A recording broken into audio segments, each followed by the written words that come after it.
And then the vicar says, no, it's supposed to go on the other end. You see what I mean? Oh, we're live. Hello. Hey, hello, everyone. Welcome to Warhammer Sunday. I still haven't figured out that I've put my camera over there, and I'm still pointing things over there. Yeah, you're still struggling, aren't you? I am. I've had the camera on that side for like the last 5 years. Oh, which reminds me, I'm not saying anything, but next week will be show number 200. Oh, what? That we've done together, or that you've done? In total, since Warhammer Sunday started. Happy days. So we may have to do something. I don't know yet. Yeah, you've still got that tutu, haven't you? Well, yeah, I could always break out the pole dancing gear, mate. Yeah, I'll order you that mullet wig, and then, you know. Well, yeah, I could get myself one of those fancy stick-on ponytails that you have, mate. Oh, you can shut up. Wait, have you still got the pole? Yeah, I've still got the pole, mate. Oh, mind you, they are kind of hard built in, aren't they? Anyway, yes, next week is show number 200. Anyway, welcome one and all. Welcome. Ooh, well, I don't know what that is. Welcome one and all. Oh, it's really warm, and I'm not enough coffee. Welcome one and all to Warhammer Sundays, that time of the week when Festa and I sit down and do some Warhammer and just talk rubbish for 2 or 3 hours and get very little done, pretty much, usually. Yeah, absolutely. Yeah, before we get going, before I say hello to Festa, I've just seen something on my desk. What's that? There's a creature on my desk. Hang on. That'll be why. It was a little tiny dead creature. Well, at least I think it was dead. It's in my bag now. Anyway, yes, before we get going, quick shout out to all the people that make my content possible. First and foremost, this show is brought to you by my sponsors, emodels.co.uk, your one-stop shop for remodel making needs. Link in the description below the video. Make sure you go and check them out. If you're feeling overburdened by money, give it all to them. They'll love you for it. So go and check them out. And of course, my patrons and channel members who support the channel directly and pay my wages. You can go to patreon.com/modelmakingguru. The address is down at the bottom. Where's the bottom? I don't know where the bottom right-hand corner is now with this new camera. Where do I point to the bottom right? Hang on. I've got a kind of. Yeah, it's there. I've got to kind of break. It's there on yours. I've got to break my wrist to point down here now because it's down there somewhere. Is it down there? Point to your left shoulder. Is it down there? Your patron? Yeah. Oh, I don't even know where it is anymore. Yes. Yeah, I've got it on the other monitor, mate. Oh, lovely. You can go to patreon.com/modelmakingguru, become a patron, or you can press the join button to become a member. You can support the channel. And don't forget, of course, we've all got the live chat in front of us. So if you're watching this, please make sure to come and join the live chat because it's all about hanging out with you guys while we do very little work at the bench. Now, as always, with me is my very, very good friend and co-host, Festa from Festa 67's Workshop. Hello, darling. Hello, sexy. How you doing? All right. How you doing, buddy? I'm all right, mate. I've got a sniffly nose, so fill 5 minutes for me. Yeah, SSDD, mate. You know me, mate. Yeah. I'm fine and dandy. Yeah. I may have been visiting Forge World. We'll talk about that in a minute. Yeah, I've been looking at all kinds of things I shouldn't be. That'll be everything at Forge World then. Oh, Forge World! Yeah, I got some resin backpacks and purity seals printed to attach to said slightly primed Leman Russ. You might have accidentally primed it a bit, mightn't you?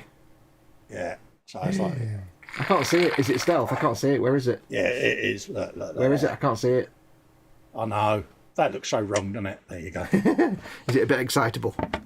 Yeah. So yeah, I've kind of it's there. Yeah. And then I realised you primed it, and you got to stick things to it. Hello.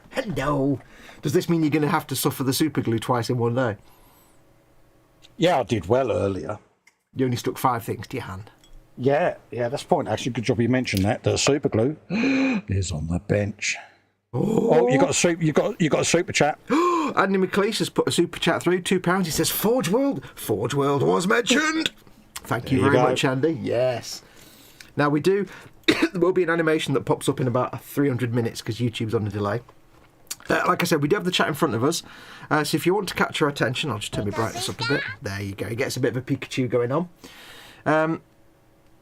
We do have the chat in front of us, but of course we're old and we can't really see stuff very well because it's tiny. So if you want to catch our attention, please put at @modelmakingguru or at Festa67's Workshop in the comments, so it puts a little orange thing in there, we can see it. Or you can do it in capitals, or if you want to, you can do a super chat by pressing the $ symbol at the bottom of the chat window. that does that little coloured box and you get animation. And we can't possibly miss it. Pimp your shizzle, Festa.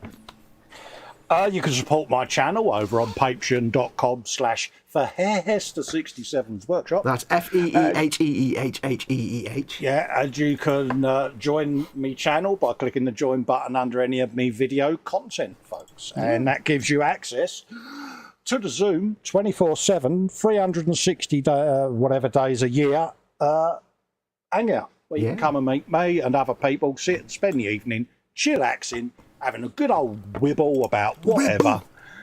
Yeah.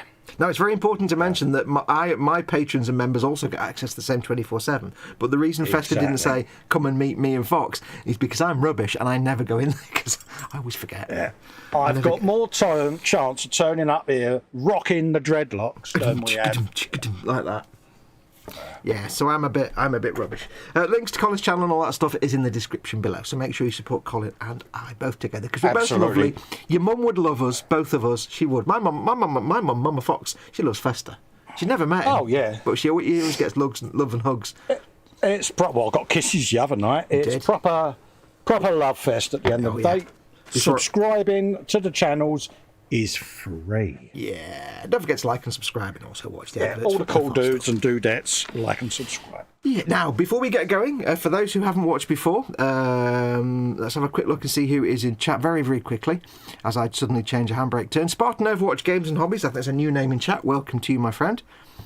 I had a quick look at your channel, some gaming stuff on there, so go and check it out. Marcus Bruner's in, of course. Marcus, welcome, my friend. Big hugs to you. Big hugs to you. Jeff Light and Mark Shellard are both in. Shellard! Yeah. Andy McLeish started that. Shellard, you spoon. Yeah, Shellard, you spoon. He's like the kid in the class that the teacher always shouts at. Shellard, get outside. Yeah. Shellard, don't make me come over there. I can hear somebody and I know it's you, Shellard, so give it over. Andy McLeish, my mum used to say, I'll make you smile on the other side of your face. Oh, yeah. Andy McLeish is in, of course, as it says, Poik, welcome to you. We have, who else is in? Everybody's talking to each other. Jacqueline Crochet Art. Jackie's in. Welcome to Jackie. I haven't got Mr. Fox here with me, but last week we opened a gift from Jackie for me, which was a lovely, lovely, awesome. I think he's been suitably claimed by Mama Fox, hasn't he? Yeah, he's sitting on the back of Mama Fox's forever sofa now, basically looking after her. So that's interesting. Mark Shellard says, Festa with tassels on a pole, I shudder. Yeah, it's an image inside your head now, mate, isn't it, eh? Yeah. Sarah Jane is in. Welcome, Sarah Jane. She says, hi, Colin. I see you've replaced one idiot co-host for another. It's a tough day for you, hugs. It is, Sarah Jane. You would not believe how painful Sundays have become, love. Hey, I'm a bigger idiot than Dave. Come on now. I'm the biggest idiot of all. Yeah, you take it to a whole new level, mate. I'm an idiot and a princess. Check your chat, mate. Hang on, I'm getting there. Oh, £10 from Wendy Hickson. Wendy Hickson has done £10 super chat. Hi, and hugs. Big hugs to you, Wendy Hickson. I have today received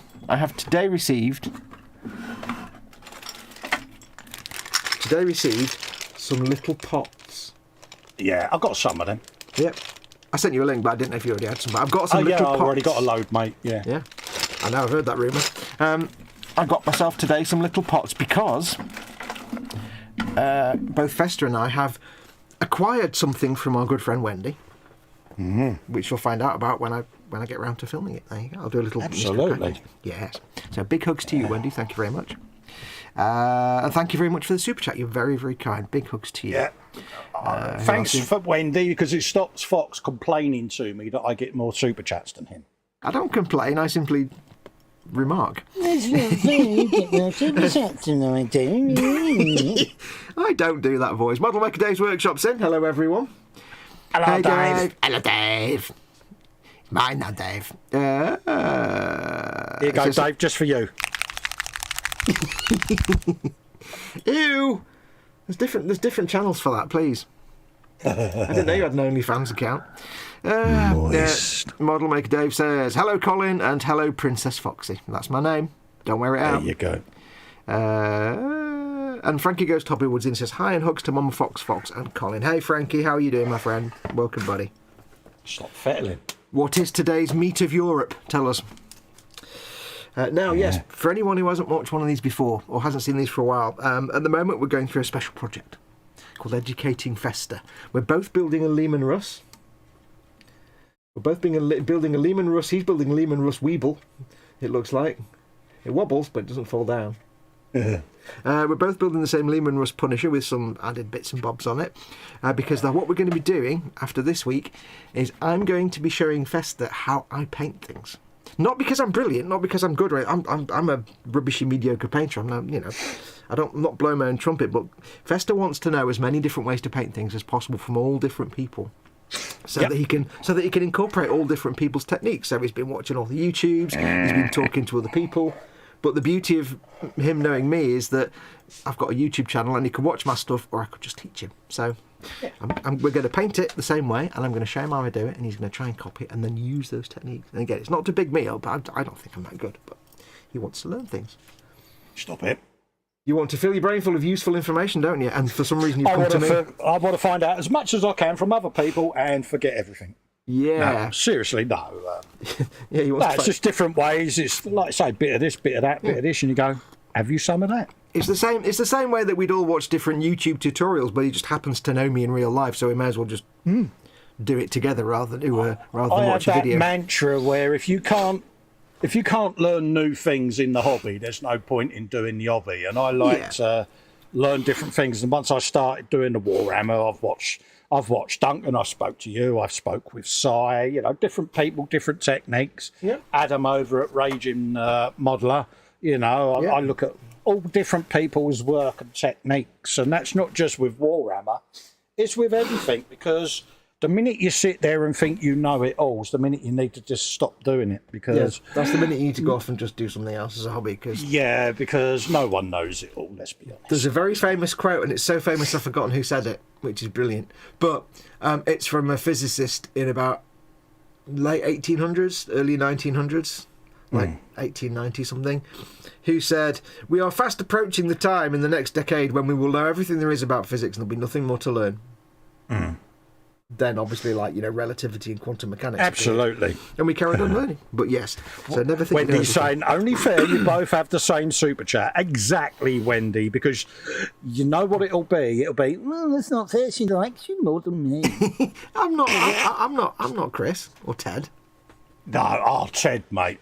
Ted's so funny. When I get hugs and kisses off of Mama Fox, you can see the tumbleweed roll in front of him, the crickets behind him. It's the bottom lip trembling. It is, and it's like, didn't want to be her favourite anyway. Bless him. Andy McLeish says, hold up, wait, wouldn't Fox's fake hair be classed as Dread Fox? It would. It would. Jeff, I'm gonna do a big burp. Excuse me, Jeff at Candygram for Mongo. I don't know why I say Jeff at Candygram for Mongo. It's just Jeff is Candygram for Mongo. Jeff says, hi Fox, hi Festa, and a big hello to everyone in chat. Absolutely, our very own Carl Sagan. If you wish to make an apple pie from scratch, you must first invent the universe. I really must do some more quotes rather than just that one.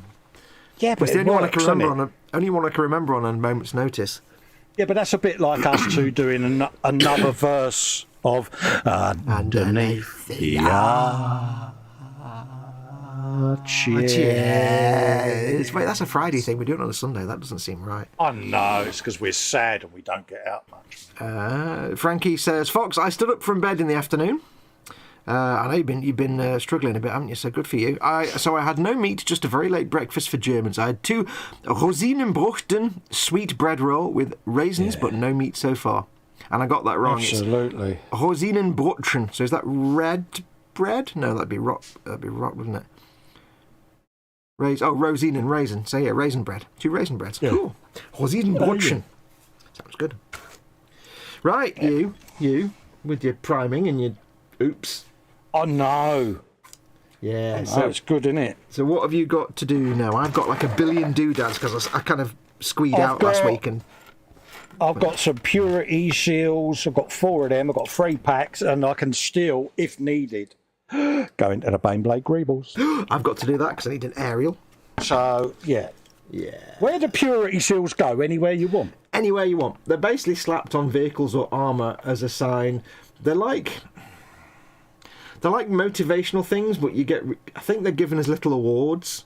For bit like a bravery. medal. Sort of, but more like a thing saying, they kind of say little inspirational quotes from the Emperor.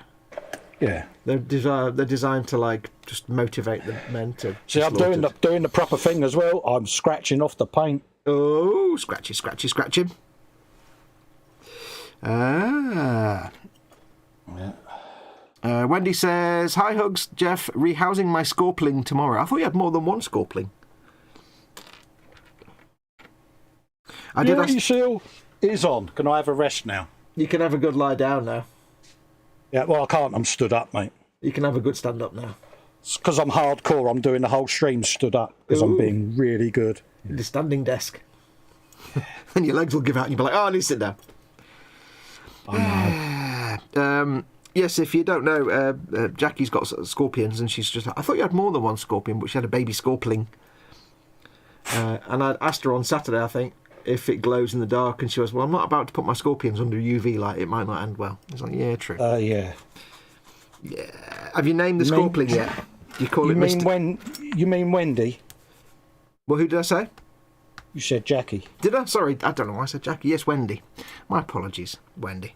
No, that's all right. I was confused, that was all. Yes, and my brain is confused. It was kind of nice in here until I turned all the lights on, then it became very, very warm. I've got two things that I've stuck on already, Fox. I need to slow down, don't I? We've got like 3 hours to go, mate, so... Now, it's going to go well. I kind of squeed out last week, and I sat going through my greebles and getting really excited, so I've got like basically a whole shitload of greebles. I might not do all of them. Randomly. But I do need to go on. I printed off about 50 bloody purity seals and shed loads of backpacks, and I'm like, I'm not going to get all of them on one Leman Russ. Oh, I don't know. I've seen you do better than that. I've seen you do more than that. So I've got loads of stuff to do. And I do need to go into my Baneblade bits because I need to get an aerial. A whip antenna. Whip. Do you know what? I'm going close to the camera to say things when it's not a microphone. Oh, you tit. I know. Like? And it's weird because... special, aren't you? I know. It's really thrown you out, hasn't it, having this move around it's the weird. camera? I've got to sit leaning this way now.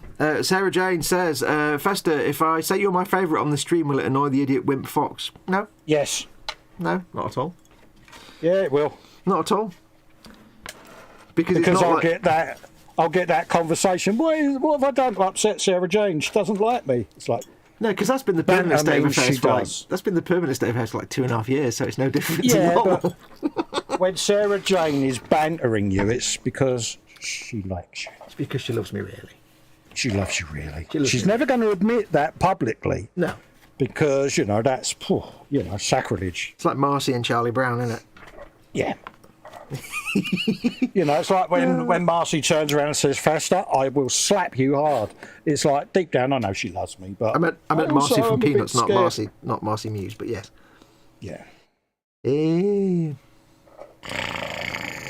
McLeish says, it could be worse, you could still have your fake hair and a really bad dye job. My streak was awesome. Yeah.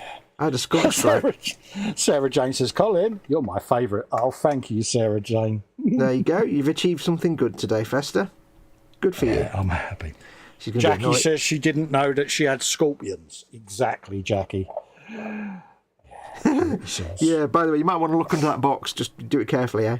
Yeah, what's happening now is Kevin's just legged it out of the man cave going, scorpions? Who's got scorpions? When have you been ordering scorpions? What do I not know here? Yeah, wait, what one? What do you mean there's scorpions? Wait, what? Andy McLeish says, wait, what? You make a mistake, you gimboid lister to me. I like the word gimboid. So I've got all kinds of greebles. I've got little hooks, towing hooks and stuff. I'm doing a second spotlight because why wouldn't you want two spotlights? We do like a good greeble, don't we? Yeah. See, I'm torn now. I've got a big moral dilemma because I really want to do...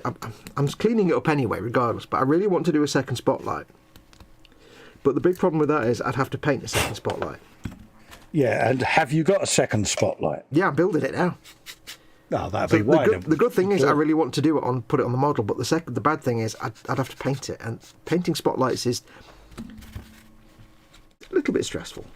A little bit, not much, but it's like you've got to really pay attention and be careful. Oh, right, yeah. don't ask me to paint. Oh, I would say don't ask me to paint one as he looks and there's a big spotlight staring at him. It's a great big spotlight on your turret. Hello. Clues in that, Cole.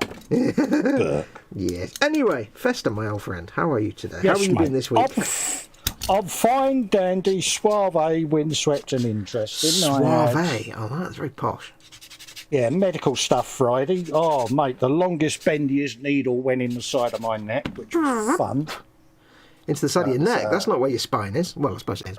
Yeah, I had to have some steroid injections in there because I had an implant fitted a good 7 or 8 years ago. I had artificial joints done in the neck. Don't know what that is.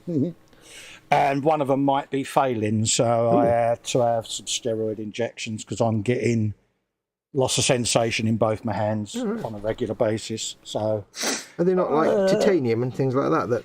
Or is it? Yeah, but you know, they don't last forever, mate. No, that's true. Oh. You know, the actual joint part that goes on the bone is metal, but you've got like plastic cups that they put in. So, are they going to replace it eventually, or? Yeah, they will do. Yeah, just concerned because the one below it was fused and the one above it is going. So they said, "We'll try that, see how you get on." We don't really want to keep chopping bits out of you because. No. Well, fingers crossed. It's just to take some of the edge off of it a bit, but. But now you can fun, but now you can also see molecules and hear people in France. Yeah, it's saying that every now and then you can pick up the clicking because obviously I'll wear Mama earrings. Foxx. She's going for a snooze. If I have all 5 mics on and I turn my head really quickly, it actually picks up the scrunchiness. Oh, does it? Urinate. Ooh. Yeah. Because I know. It's weird, but I'm one of those people that, like, when I turn my head, just the natural of my joints in my neck just really grosses me out, and I can't deal with it. I'm like, I can't be in a quiet room and move my head. So that drive me nuts. But no, they see that. Like I say, I had the MRI done. They're going to look at it, and See, I've been playing Cyberpunk, so when you say implants, to me it means, does it give you, like, can you hack people faster, or can you now control any vehicle with your mind, or can you jump twice as high? Anything that's any of that that's no is a disappointment. So what else have you been up to this week? Anything else? Done a load of 3D printing stuff. Oh, go on. I'll let you finish. Go on. Yeah, carry on. No, we'll go on. Carry on. What else have I been doing? Painting Stomper, as you know, from Friday. Oh yes, I'm sure we'll probably end up doing that today. It's funny. I'm looking at it now, and it is just weird. Yeah. So what you're saying is you sat there, you looked at it, and now you're going to stick on the rest of them greebles really quick. No, not at all, mate. It's like I said to you, I can take my time. You know, it's, Sorry, wait. I've still got the Baneblade greebles that I can go in anyway. That's Joel true. Grit's in saying hello, Joel. Hey Joel, welcome. I do have to say though, I did just look up and see my Stomper, and I'm like, I don't want to do greebles anymore. It's just madness, though, isn't it? I mean, my missus, she was in here making sure I was all right earlier on. She's like, holy moly, what is that on there? I said, that's my Stomper, love. She's like, that bloke's a natter. Yeah, she thought that looked nice in my sewing room. I went, yeah, right. If you don't know what we're talking about, she'll probably claim it. Oh, yeah. Well, it's got to go somewhere, isn't it? Hey, it's space on your shelf. And you can say to her, tell you what, love, I'll store it in your sewing room temporarily, and I'll only take it out when I need to put it on the gaming table to play. You see what I did there? Was it wrong for me to take a tape measure up into my eldest boy's room, being that he's out today, and work out exactly where I could put things? It was not wrong at all. Now, can you imagine if you could fit that into a man cave and include a gaming table in there? It will fit. Not that I've measured. Not that you've measured everything. I've measured both alcoves, the long wall and the wall behind the door, and could you fit in a workbench and a gaming table? I could fit in my entire man cave, a bed, a sofa, 2 armchairs, loads of these bookcases, and a gaming table. Can we make your neighbours disappear so I can move in? to their house, obviously. I could always evict H. That's true. Oh, no, that's not right, is it? No, I'm not that brave. I'm not checking your back for lumps. Yeah, no. Suddenly it's lost all its appeal, innit? But for those that don't know, if you haven't seen it, on a Friday on Colin's channel, Festa 67 Workshop, youtube.com/ Festa 67 Workshop. We do every Friday a Friday Frolic, and we're building and painting 2 orc stompers, which is just there off camera. You can't see it, you can see a bit of it. And we've got them on standby today because once we've stuck on like 3 greebles, we'll be done. So I've got to do something for 2.5 hours. Yeah. We might end up painting them. Yes. Well, good. I mean, you think last week we did a 3-hour show. And in that 3-hour show, I stuck a knife on, 2 bombs, and a gun. Just steady now. That's more than information than the human brain can deal with all in one go. Thank you. Lynn Dipple's in. She says, hi, darling. everyone. She says, hi, everyone. Oh, she says, hi, Colin and Fox Hug. Glad you are standing up now, Cole. Can't sit down at the moment, darling. Yeah, hi, everyone else. Belly, 2 chewy, gooey cinnamon rolls with chocolate milk, so I'm not going to chat much because my fingers are very sticky and gooey. How was Olive Garden? Tell me all about your chicken arrabbiata or whatever it was. Oh, nice. Something she was with a friend in Olive Garden in Texas. I assume Texas, which is where she lives. Yeah. How's the new house? Yeah. Do you think it'd be super Warhammer to have a spotlight in front of the other spotlight, completely in the way? I think it would, wouldn't it? Yeah. It'd be so stupid. No, I can't do that. It'd be dumb. Yeah, but you know you want to now. I do want to, but I think that'd be something you put on an orc vehicle, I think. Yeah, that's a point, yeah. Yeah. I've got to find somewhere to put this spotlight. You know, I'm going to put another one on there as well, because I can. What, you putting on where, what? Putting another purity seal on this side. Purity seal. Might as well. Cut them off the sprue. What does my purity seal say? I've got one on my key ring. Let's have a look. Not showing my keys off to the public, obviously. It says...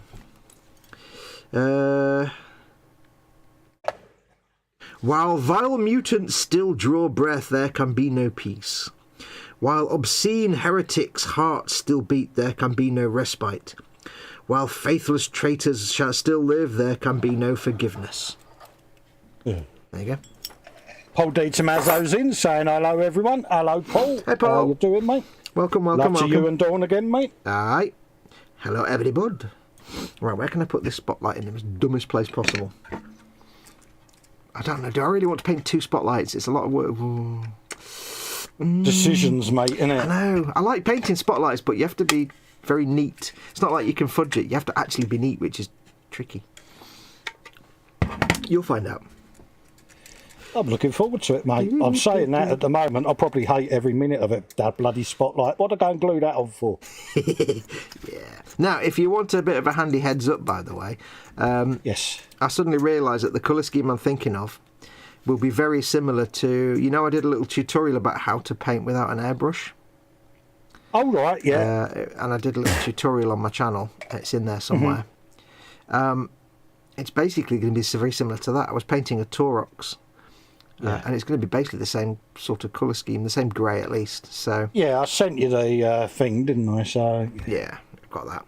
So if anybody's curious, that's kind of the colour scheme we're going to go for, a sort of German grey. But we'll have like some other bits and bobs, some stripes and stuff on there as well, and other things. I'm going to put a spotlight on either side. I'm going to make them symmetrical. Oh, you rebel! Rebel, you rebel. I better get my blah blah blah. Get your blah, blah, blah.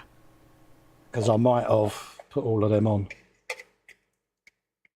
Yeah, put them all on. Yeah.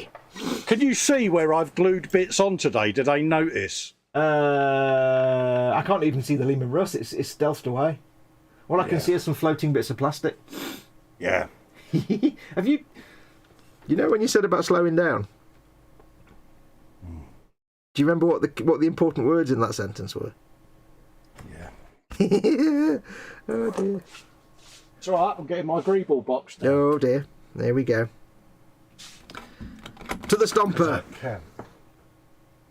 Can. Remember where the camera is, Fox. It's not maths, it's not rocket science, you know. You're still struggling, aren't you? I am. It's just... Yeah, but we do these things at the time because it seems a good idea. Yes. Now I've actually got my quick setting glue in the glue holder today. I'm not going to make that mistake. Oh, good for you. Yeah. I learnt my lesson. I learnt it with my brain. Proud of you, soldier. It shouldn't be. Now, would they have there, because that's all orc, isn't it? See, this is the problem. Would they have that sort of weapon on a Leman Russ? They wouldn't have an orc weapon.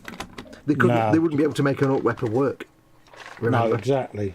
Because that's not how orcs do their business. I didn't mean like that. Yeah. So let's have a... This spotlight's got a really short stalk. That's weird. It's got a little tiny stub rather than a long stub. Okay, that's it. Screw it. It's going on anyway. That's going to go on. Oh, I've lost it. It's gone back. Really? Where'd it go? I don't know, Cole. Emptied a lot out.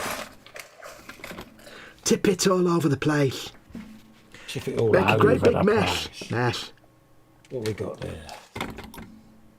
No idea what any of that is. That's all orc. Well, it would be, because 90% of what you built so far, Cole. Orcs. Yeah. Orcs, isn't it? It's a gun, innit? It's a gun in it. Well, I'm going to go into my Baneblade box and I might find like a spade or a... I've got to get the... There's a frog in it. Oh, all friends together. Sorry, what? I saw what he did there. Bomb. Bomb, bomb. Idea. Yes, I've got to get the whip antenna out, so... Oh, we've got to whip it out, I asked you. Did. Here all week trying to fish. I'm here all week, I'm here all week. The problem with this fast-setting Tamiya cement is it does set very fast. You like my spotlights? It kind of looks like some kind of gormless insect now. That's some kind of praying mantis. Yeah, it's got a certain look about it. Yeah. If I paint them as eyes, I can make them look gormless. I need to get some really small googly eyes and stick them on. Yeah, it's like Wall-E, isn't it, or whatever it was called. It's like... Wall-E. That was a very, very uncannily sounding Wall-E, mate. Well, it was more of an Eve. You spent too much time watching that film, haven't you? That was more of an Eve, wasn't it? Wall-E. Yeah. I'll tell you what I watched the other day. What's that, mate? I watched Lightyear the other day. Oh, right, yeah. You know, and everybody was like, I don't understand how this fits in the thing with Toy Story. And it says it in the beginning of the film. It's got one sentence that says, in 1995, Andy watched a film. It was his favourite film. This is that film. There you go. It's explained. Yeah. Done. It's a really good film, actually. It was actually quite good. Oh. I'm not sure about the voice actor playing Lightyear not being Tim Allen. I was like, yeah, you get used to the character, don't you? Yeah, Tim Or Allen. the voice, should you say? To infinity and beyond. It was quite good, actually, though. It was very good. I enjoyed it. Oh, bless you. Yeah, the problem with this extra fast cement is it does stick really fast, but it also softens the plastic so much. Yeah. But it's very wobbly for a while. You've got to not touch the thing for a while once it's glued on. Yeah, you don't want to keep touching the thing, mate. Just get arrested. Yeah, touch your thing and it'll eventually break off, and then you'll just have sadness. Yeah. It'll just be endless sad factory. It's a clanger, says Andy McLeish. Paul says, I won an AMT 58 Belvedere yesterday on Hobby Linked International's live stream. Cool. Oh, good for you, mate. Congratulations. Excuse me. AMT 58 Belvedere, that's a big old car, that.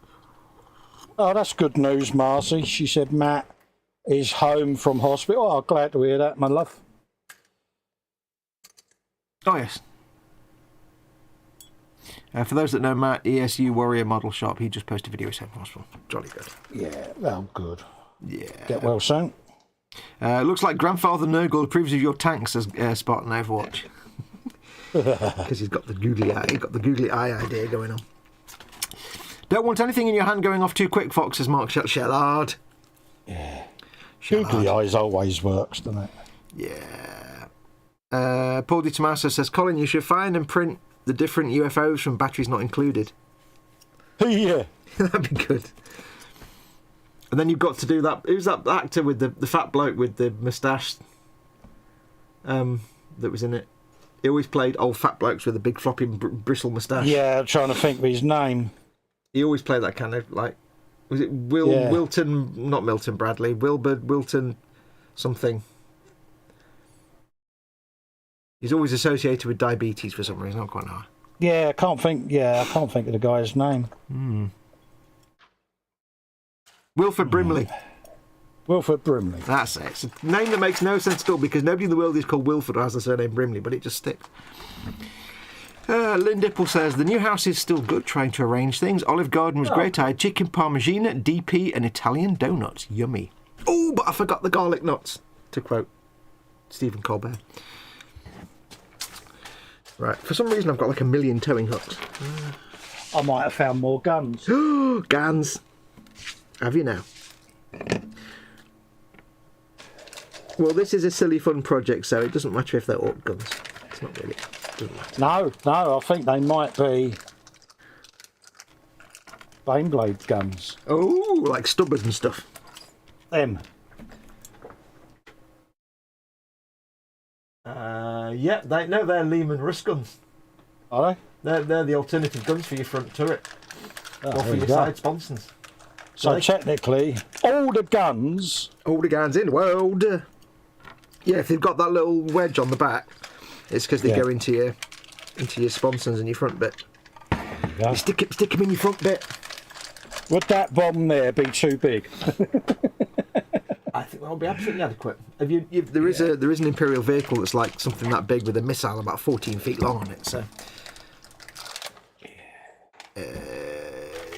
Wilford Brimley says, Lynn. Yes, that's the one. I remember just at the last minute. We have got gunnage. Can't have enough guns. Right. Can we? I don't need that. You've also got to do Johnny 5. No disassemble. Johnny 5 is alive. It's a mule in a can. No disassemble. With possibly one of the most racist characters ever in the film. Yeah, we moved on from that though. A film of its time. You can't not. Yeah. The Johnny 5 film there. What was it called? Short Circuit. Short Circuit. Great film. Just ever so slightly racist in that character. Yeah. Yeah. Again, they was all films of their era, weren't they? Yes.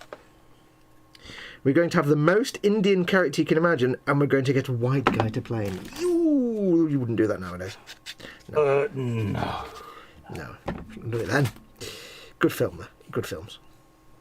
Yeah, sometimes you think, what were they thinking? What were they thinking? Just hire an Indian actor. God, or an Asian actor. Yeah, you do. It makes you cringe, doesn't it? Or Persian or East Asian, as the Americans would say, because they wouldn't say Asian. I've got a backpack. You got your backpack. I've got a couple of las rifles I need to put in a place. Oh, you're good, you are. Got some las rifles, yeah. Now, I have got a heavy stubber, but I don't know whether I want to actually attach it anywhere because they can be a pain in the bum cheeks to actually... Oh, I can't really fit it on the... turret. That's the only place it's really going to go. Unless... Oh, this is Foxx doing Festa style narrating, folks. It can happen. I'll go all Audie Murphy and make it on the back of the turret. Is it Audie Murphy, the American soldier that held off a wave of like Japanese soldiers for about 3 hours just with the 50 cal on the back of a Sherman? I think it's Audie Murphy. In real life, he just got shot several times, but he survived. He just held them all at bay. He was all on his own. Held them all at bay, like just with the 50 cal on the turret. I think it's Audie Murphy. I'm not that familiar with my American historic characters. I know it wasn't Mrs. O'Leary's cow. That was something else completely. Right, so I'm not going to put that stubber on there because it's no real way anywhere to put it. I've got me. What's your weapon on the front? Did you decide what you're going to have? It's the one you suggested. I can't remember now. Which one did we go for? I think it was... Is it that one? I think it was the lasery type thing. No, it was one of those three. I think it was that. Was it? Yeah. Because I've got that one. Why did we not? Why did we No, not I just choose? went with what you said. I wonder why I didn't choose a las cannon, because that's a. I think we did that. Oh, that's right. I think I did that one, so I can show you how I paint plasma coils. Yeah. And we did those two for the sponsoring weapons, so I can show you the heat staining on the melter guns on the muzzles. Yeah. That's right. It's difficult to remember when it's more than 10 minutes away. Ago. So you should have 2 melters and 1, whatever the hell that is, plasma gun. Yeah. That's what's in there. Lovely. Melters. Don't glue them in, though, obviously. No. Good girl. Right, how many towing hooks can you have on one tank? I'd say probably all of them. No. All of them? Well, I think they're like the kind of hooks that you lift it up with a crane and some string, so I'll put them on the top rather than on the front and back. Yes, it was Audie Murphy. Can't spell name, says Lynn. Are you not impressed that I know some American historical figure? I'm so proud of you, mate. Like, you know, that I have, as a Brit, I shouldn't really know about. Just gone so far up in my estimation, mate. It's uncanny. And I'm pretty sure Mrs. O'Leary's cow was the rumoured, speculated cause of the San Francisco Great Fire. I think it was San Francisco? Or it could have been New York, I'm not sure now. See, I've lost a point there because I can't remember exactly where the Great Fire was. Might have been Chicago or California, I don't know. He had one job, folks. He had one job. It was supposed to be the rumoured cause of a great fire, but it probably wasn't. It was knocked over one task, and he failed. Mrs. O'Leary's cow.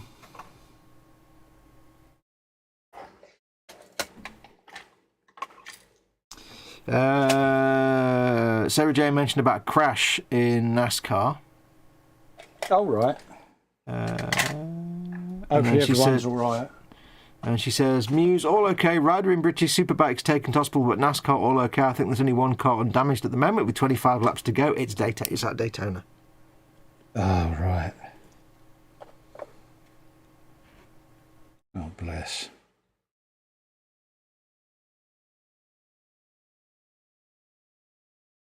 All right. La la la la la. Never used to watch like motor racing and stuff and motorsport when I was a kid. I wasn't into sport, but I occasionally watched like Formula One or something, or the motor racing on ITV Sport. Yeah. And I only ever watched it because sometimes there'd be crashes. And I remember remember we all had that thing, didn't we, at that time? Yeah. What, discovering girls? You mean? No, it was I watched the motor racing. Oh yeah. There'll be a crash. Mind you, back then, the longevity of drivers, it was, Yeah. All I have is an abiding memory of that era, that every time I watched a race, Nakajima would crash into a wall. Yeah. It's the only thing I ever remember is that, like, it was always Nakajima and he always hit a wall and then spun round. Yeah. And I remember then going to a car show in Birmingham, motor, and this is like in the late 80s, I think it was. Yeah. And they had Nakajima's Formula One car on display, but it was 8 foot up on a mount on the wall. I'm like, oh look, he's crashed into the wall again. Can't go anywhere without that wall, can he? Yeah, bless him. Yeah, I didn't know anything about him or who he was, or I just watched it for the crashes. Yeah, it was that era, wasn't it? Back then. So many drivers didn't make it out the 70s. Yeah, it is nice now seeing that fatalities have come down and that, because we actually have safety measures nowadays. Gone are the days of the straw bales and Barry Sheen sat there with a fag on the start line waiting for the motorcycle races. What do you mean? What do you mean crash protection barriers? We've got people watching for that. Yeah, they're soft. What? I've got a couple of eagles from an Imperial Night, like the little eagle bosses, or whatever you want to call them, that go on the end of like joints. I'm going to stick some of them on my tank. Eagles! Eagles! I think these little towing hooks would actually be suspension hooks. I think they go on this square bit here. If you're going to lift the tank up. Yeah. Like to get it off a ship or something. But, is that going to get in the way of the turret? The answer's probably yes. I've got mine on the front. Well, I've got them. But this is more like lifting hooks than towing hooks. You know, like if you want to lift it with a crane. I've got one on his arse. Oh, yeah. Yeah, I've got but these are little tiny like lifting hooks. And I think... Oh, I don't think I bothered with them. No, these aren't from this kit. I think they're from a Baneblade. I've got them in my bits bag. I can put 2 on the front, but I don't know where to put the other 2. I can put them on that little angular bit there. There we go. Everything went on my own blade. Blade. Yeah, that's the one. Am I really applying like logical thinking? How would you raise this with a crane? Where would I put the hooks? Yeah, I want the old Foxx back, mate. Just stick them on and don't think about it. Yeah, because you're an imposter, mate. What happened to the real Foxx? I don't know. He may have farted and disappeared up his head from under me. I'm really sitting here thinking, well, if I had 2 little holes there, I'd have to have 2 over here, because then you have the string suspended, the steel cable, and then it will just spin round and everybody would be sick and it would just get damaged and you might scrape the paint off. You are good. Applying realism to a toy tank. It's kind of sad, really. I don't know. What has this world come to? Right, that'll work. So let's think this through. Yeah, see, now you're thinking things through. What are you thinking through, Carl? I'm going to build a gun mount for the back of this sponson. So you know that last primer that I primed? Mm-hmm. That I can hear being removed? Yeah, that scraping noise you hear. It's not your neck? No, is me removing said primer. Because I'm going to reprime this anyway, so... Yeah. Just to give the bits that have been added. It just totally didn't occur to me. I thought, I could go out and prime that. And I just picked it up, primed it, and then I was like, spoon. You've got all that Wait a minute. Yeah. It's only when I brought it back in, I thought, I've got all that lot sat there. Oh, yeah. The thing is, it's one of those things where you think, it's sunny outside, I've got 5 minutes, I'll just go and, I've done it. Yeah, and it's like, really? Why'd you go and do that? Why'd you go and do that? But we live and learn. Today, excuse me. Excuse me. The subtitle for today's episode is "How long can we stretch out sticking little greebles on? Can we make this last 3 hours?" Yes. And also, how much off camera can I actually be? Yeah, I'm pretty off camera. I do apologise, folks. It's because I'm stood up at the moment. I do apologise because I'm an idiot and I don't figure out where my goddamn camera is. Yeah, I am desperately going to try and stay on camera as best I can. Don't worry about it. I've got no excuse. So yeah, we'll build a little frame for that. That motor show when I saw Nakajima's car up on the wall. Yeah. I wasn't really into... It was my friend that was into cars, so I just went to keep him company, really. It was in the Birmingham Exhibition Centre, whatever it was called at the time. NEC? No, it didn't. That didn't exist then or whatever. This was late 80s, so... It might have been the NEC, I don't know. I was like 17. And it was like, to give you an idea how old it was, all the cars on display, the brand new models for the next year. One of them was a Saab. Oh, right, yeah. There was a couple of, like, new for next year Ladas. Oh, dear. I mean, literally, like Ladas. And I came back with, like, all the booklets and stuff. And it was quite funny looking at, like, here's the new Saab booklet. It's got all this information. Here's the new BMW, whatever. And then you get the Lada booklet, and it's like, now with ashtray. Good ashtray. Yeah. Lada Riva Select. Optional steering wheel included. Contains 5 ashtrays. 4 ashtrays may double as windows.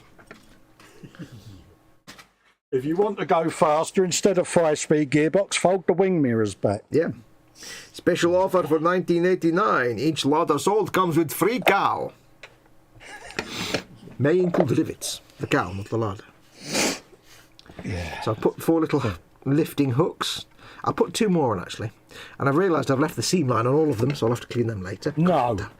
Well, they're really small. I'll clean them later. They can just be one simple job, mister. One job and I messed it up. I know. Yeah. Come on, Carl, you had one job. But I've put them in logical places. Hold up a minute. Logical and us. I know. Muse makes sure and says, Colin, did you have a snack?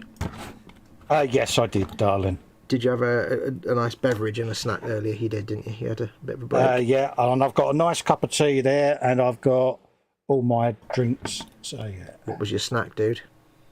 I had 2 ham and pickle wraps. Oh, you like ham and pickle wraps, don't you?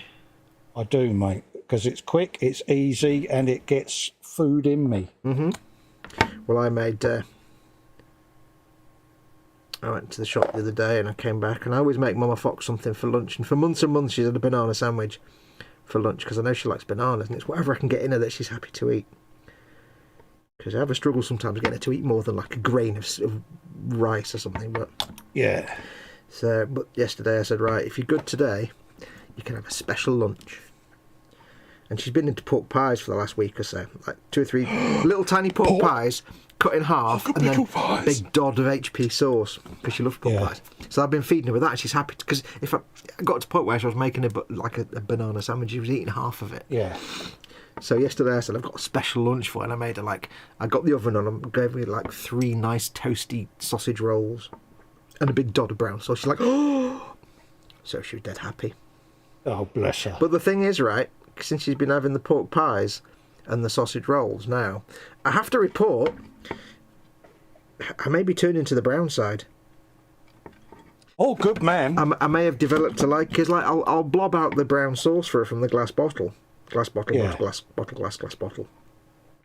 Tommy Cooper in. Yeah, but you get the dribbly bit, so I have to wipe it with my finger, and I lick my finger. And I'm like, I don't actually like brown sauce, but now I'm developing a taste for it. I'm like, you know what? And I don't even like pork pies, but I'm sitting there smelling them going, I quite fancy a pork pie now. Pork and pickle pie. Yeah, pork and pickle pie. Oh. So I'm developing a taste for not only pork pies that I don't like, but also brown sauce. This is a bit of a development, I have to say. Daddy's brown. Oh. For some reason, Tesco's don't have Daddies. They only have HP. It's probably one of their distribution deals they've been arguing about. Because there's some stuff they don't stock at the minute. Yeah. They've stopped stocking some brands. Yeah. Their body. Now. Yes. Yes. If anybody wasn't watching on Friday, you made a shock. Why not? You made a shock. Yeah, well, first of all, why not? Sort that out. You made a shock revelation to me in chat this week, and you mentioned it earlier on. Yes, I may have Googled Deathcore Creek. Yeah, but you said you were looking at. We've covered that already, but you were looking at Forge World. What have you been looking at on Forge World? Show me on the dolly where the Forge World store touched you. Yeah, I may have been looking at Krieg stuff, and there's no hope for me, folks, is there? There's lots of hope for you. You know, but the world is made of hope. Yeah, I kind of. You know what I'm like. I like to not put all my eggs in one. Yeah, not like to put all my eggs in one basket. So I was just looking at potential other areas to explore in the Warhammer world, and yeah. You don't like to put your eggs in one basket, but by God, you like to fill that basket. Yeah. So I was just out of curiosity. There we go. Just asking the question. So yeah, and of course I made that cardinal mistake at 2 a.m. and I've never seen a message come back so quick from the guru. Straight in. Krieg, did you just? Oh, I'm so proud of you. And it's like, yeah. Yeah, because normally, like, Carl will send me a message or something, and it'll be like, I might not even have Messenger, because I don't have Messenger open, generally as a matter of course, and if I do on PC, I don't get a notification for it. I get a notification on my iPad, but if my iPad's not on, then I don't hear the ping, you see, so. But I happened to be playing on the Xbox at the time, so I had the iPad in front of me, because it was warm. The computer was turned off, and I just had the iPad open in front of me, purely for things like chat and stuff. And so it went ding, and I was like, "What's that?" Ooh, I just happened to be there. Yeah, you was proud of me, mate, weren't you? I was filling up, mate. I was filling up. I got all the XP, all the brownie points. You did. I've stuck my eagle things on the back. Look, I couldn't really stick them on the front. I've built another frame to put a gun in. Oh, I can't really zoom in to see it because I can't make it bigger. It'll mess up my Streamlabs, but... Yeah. So... You made another... Yeah. on the back of the sponsor. On the back of a Oh wow, really? Yeah, I'm intrigued. you're intrigued. So you've got one at the front. You've got to have one at the Seriously? back. Yeah, I need to see a photograph of that when later on. Yeah, yeah. So, once it's primed, it'll do the job. Do you know the weird thing? For once, you're Guns. It's guns. For once, you're not in potato vision, which is really weird. But I just can't. I can't zoom the screen in because it'll mess up the Streamlabs. Yeah, yeah. I need to trim it up and smooth it out a bit, but for the moment, it's glued in place, and then I can. How could I say? Give it a bit of lipstick and mascara, but it's a gun, isn't it? Do you know? I think you've just invented a Cockney phrase. What? You want somebody to shut up? Just say, "Here, trim it up. Yeah, trim it up. Wind your neck in, trim it up." Sarah Jane says, "I'll have to send you that link of me spending your money to get you back to proper modelling. I'll save you. I'll save you as you're my favourite." Oh, thank you, Sarah Jane. Oh yeah, I'm not moving away from regular models. This is great stuff for me for the live streams. I've still got your car to build. You know, I've got bikes there that Wendy sent me, so I'm still doing my own stuff. But for the live streams, she's just doing trying to this, wind me up. No, doing these is perfect because She is trying to wind me up. yeah, it's not too difficult, is it? No, not really. Oh, I like that. It's got a certain look to it. I can do the same on the other side.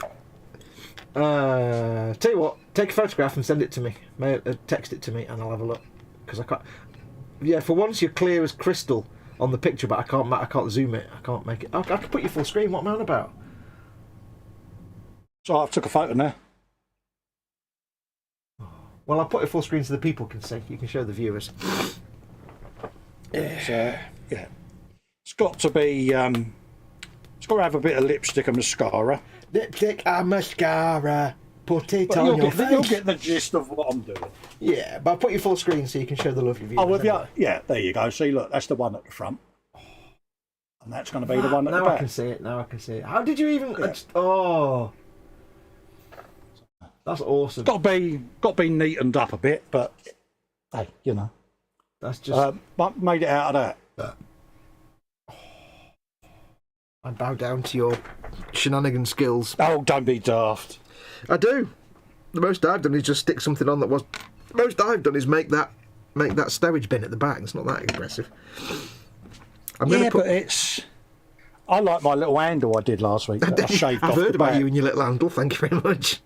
Yeah, I really do love that handle and the one on the back. Let me It's put you a full proper screen. handle. Hang on. There you got that handle on the back. He says. Oh, you swapped them around, didn't you? And then the one I trimmed off of there sits on there. Look. Oh, they're cute. That does make sense because there's no actual handle on that thing on that. Yeah, front, is it's there? like, well, how are they going to open it without an handle? Handle. Handle for opening, mate. You know what he needs though? If you've Forge got any, World Companion. if you've got any left, if you've got any Baneblade exhaust left.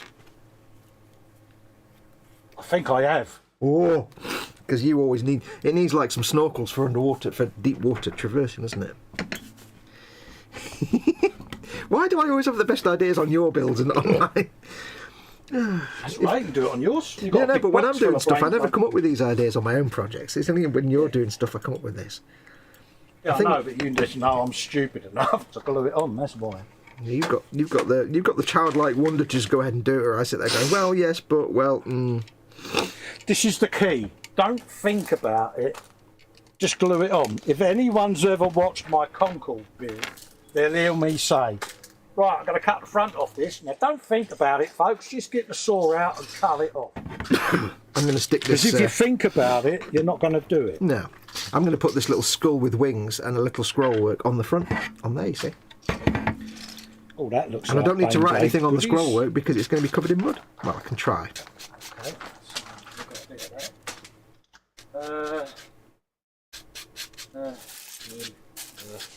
Let's throw that lot back in there and use that shelf to put that lot on. Oh, actually, that's curved, isn't it? Oh, that's a problem. That's a pain in the bum. Oh, well, we'll get away with it, I think. Maybe not. Bum cheeks. There, let's have a looky look, see what we got Bum in here. cheekilarity, that's no good. Oh, you're having bum cheeks, are we? Well, I've got this wonderful skull with wings and a scrollwork, but it's actually curved, so that counts it out from any flat surface, basically, which is like, really? Arse. Yeah, that's a bit annoying. Yes, it just kind of sits up like that, which makes no sense at all. Well, then again, screw it, I'll just stick it on anyway. Screw it, I'll do it. Yeah, do it. You know what I did there? Do you see what I did there? You did. You're impressed, weren't you? The WASBomb exhausts. Ooh. Oh, got them ones. Oh, they'll work. I'm having them. I think we're allowed to break canon for this bill because it's just for fun, so. A little bit. Ew, what was that? That was rancid. That was me belching. I do apologise. Oh. All I've got in my head now after that burp is I, Claudius, and Claudius is sitting there saying, "Let all the poisons that live in the mud seep out." Classic show. Let all the poisons that The live in the legend mud. of Frankie Howard. No, that's up Pompeii. Oh, sorry. I for some reason was thinking of Frankie Howard. Yeah, that was up Pompeii. I, Claudius is the one with What's his chops? What's his chops? What's his name? Played Claudius with the limp and the stammer. I've forgotten his name So now. why was I thinking of Up Pompeii? God. Because it's Roman, isn't it? I clavdivs, as I used to call it as a kid. Used to love that programme. What, I clavdivs? I've got it on DVD. It's great. Yeah. God, it was so... Just Brian Blessed playing it. Brian Blessed as Augustus is just absolute legend. Yeah. It was so ahead of its time when it... Derek absolutely. Jacobi. Derek Jacobi, that's it. Says Sarah Jane. Good shout. Yeah, that's it. Derek Jacobi. Just Augustus there in front of all the... He's got all the senators lined up and he's just there screaming, Yeah. "Is there anyone here who hasn't slept with my daughter?" Yeah. God. A blast from the past. Yeah. And the famous Augustus death scene where he just sits there for 5 minutes and doesn't blink. But literally, it wasn't a freeze frame. It was literally sitting there for 5 minutes and not blinking. Because he's dead. And they had to film it twice. And he somehow did it. Just try and sit there, right, for 5 minutes. It's about 4 minutes, 48 seconds, right? And not blink. And not move your face in any way. You can't move your eyes. Because he's supposed to be dead. It's impossible, isn't it? But he did it. It's amazing. It's an amazing scene to watch. Like, he's like... He's basically lying there and he's dying, and Livia's in the background talking because she's poisoned him, and it's amazing to watch. Even though he's acting, you kind of see the life go out of his eyes. Yeah. And he just lies there for 5 minutes, not blink. It's like takes it to a whole new level, doesn't it? It's like, how do you even do that? Good God, man! But he did it. Perfect. Awesome scene. Awesome scene. Bloody perfect, isn't it? Yeah. What are you doing? What are you planning? What are you doing? What are you doing with planning? I'm adding exhausts. You got your WASBomb exhaust. Is that what you're putting on? Yeah. WASBomb exhaust. Get your WASBomb exhaust. Sorry, I keep going off shot there, folks. I do apologise. Don't worry. Nobody actually watches this, you know. They don't care what we're doing. They just got us in the background as audio. We're basically just a podcast. Yeah. I think. It's just I'm stood up at the moment for the show because I fell off my chair midway through the Sunday show and I hurt me back a little bit. So. Do you know, these are all the things you're supposed to tell me before we go live so I can decide whether you should be on the show or not. No, I got H to check me over, but... I don't know. How did you fall off your chair? Because I overbalanced, mate. I leant forward to reach for something and I just stacked it and it... I landed right on the tailbone and jarred upwards. So you were doing that reaching for things again, weren't you? I was. We've had this conversation. I suitably was chastised for the error of my ways. Yes, I'm sure H used some interesting words that my delicate princess ears wouldn't have heard of before. Yeah, she checked me, but yeah, a bit swollen, a bit. Yeah. She checked you and then some. I thought rather than sit on it and put pressure on it, and it's easier if I keep my rather excessive weight off of it at the moment. When you say checked, do you mean kicked your ass? Yeah, she did give me that bizarre look that only H gives me. She kicked your ass. She's like, really? I went, yeah. I'm going to put some rifles on the back of this tank like that. But it makes no sense to have them just sitting there like that. They need a strap. So I'm going to have to make a little leather strap for them first. Just only 2 though, won't I? That's a pain in the butt. Oh, that works, doesn't it? Look. Hang on, let me full screen you so I can see. Oh, I like that. Got to drill them out, ain't I? Burke, I've glued it on. Take it off. Just going to say. Yeah. What? Pillock. You can get it off again. Yeah. It's off. It's only super glue. Was that super glue? You didn't glue yourself to the table? Yeah, I know. It's because Wow. I got nozzle of super gluedness out. Did you just say nozzle? Yeah. You're a nozzle. I like being a nozzle. Right, I'm going to have to make Really? 2 What straps pillock? for these, aren't I? That's 1 strap and another strap. Well, that's... Yeah. Got ahead of myself there, didn't I? I thought I'd got a couple of hotshot las guns out from me Scions. They had cases on them. Why have I not got them out? Don't know, dear. Why haven't you not got them out? Because they've got like leather cases built into them. And I don't have to make straps then. Oh, let's just make straps. Screw it. It's not like we haven't got 2.5 hours to fill. Exactly. Let's make some straps. Means I have to get the super glue out. Oh dear. Lynn Both of says- us with super glue out. Lynn says, ouch, Colin, I hope everything is all right. As does Jackie, says, ouch. Muse says you need a seatbelt. Jeff says you need best of luck with your back, that's the worst. Yeah, it's just I have to be so guarded with it because of the amount of operations I've had in that area, and yeah, it did smart a bit, but yeah. Doesn't matter what Luckily, you I haven't got an E-model show tomorrow, so Yeah. I can recuperate tomorrow. It doesn't so, matter what your physical state of health is, falling on your arse always hurts regardless. Yeah, so... but it's, it's like anything. I immediately got H to check it, so I did good. Yeah. But, well, I'm trying to justify my own stupidity. Where are we? So, yeah. So Jane says, Colin will have to send you that link of me spending your money to get you back to... Oh, we've done that one, haven't we? I may have read that out, You mate. read that out. Andy McLeish says, now, just because he's a secretary... And Sarah Jane says, Andy, Colin earned it and is well deserved. He doesn't stab people in the back or go AWOL like some. Bless you. Spartan asks if the Dark Mechanicum has been on your workbench. It's like the evil version of the Mechanicum. Yes. Yes. Colin is the Dark Mechanicum. He also says, get the green stuff out, but we're not really into filler, are we? I've got green stuff, and I've also got liquid green stuff. Ooh. Colin's more happy to do filler and stuff than I am. I really can't be bothered doing filler ever, and I try and avoid it as much as possible. Yeah, I've got different fillers from different brands. I've got a big packet of green stuff that I put somewhere safe when I did when I started the man cave move round. And I've got 4 great big log sticks of it, and I've not been able to find it. I actually got And I've myself... also got Umbro model filler, so...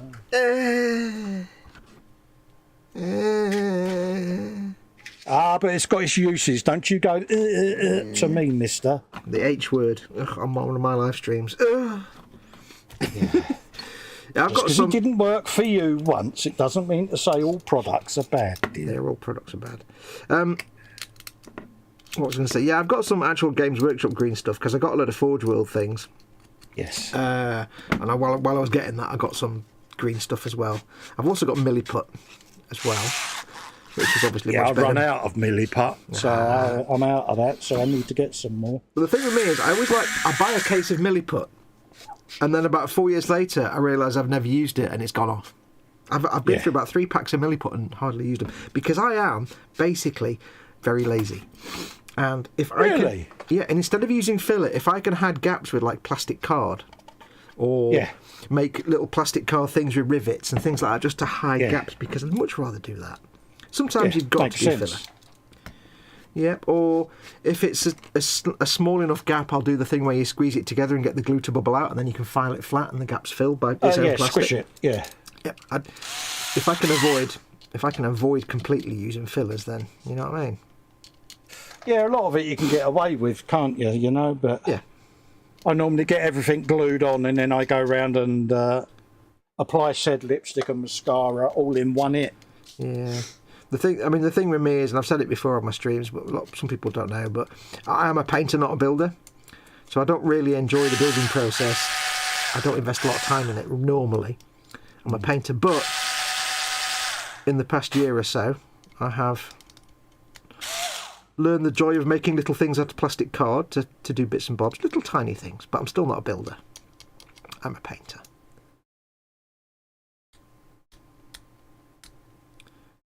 Oh, I just take myself off full screen there, dear, because you've left me on full screen. Who did that? What sort of chump did that then? Yeah. Sorry, folks. Why did you put yourself on full screen, you spoon? You put me on full screen ages ago. I did no such thing. It wasn't me. Where does the nonsense. chat go? There it is. Yeah, there you go. Such nonsense. I did no such thing. But yeah, it's one of them, innit? But you're getting better. I am. I'm still sticking to little things, like, you know, making little straps and, like I say, covering gap. But, I don't know. I'm far too lazy and uninterested in the building side of things most of the time to get into. But that's the arty side of you, isn't it? Yeah. It's like, you know, when I'm doing a Bane blade, there'll be little bits where I'm like, I've got a gap, but I really don't want to sit there and fill it and sand it and fill it. I'll just put a piece of plastic card, stick some rivets on it. There you go. There's no gap, and it looks like a plate of armour. So there you go. Done.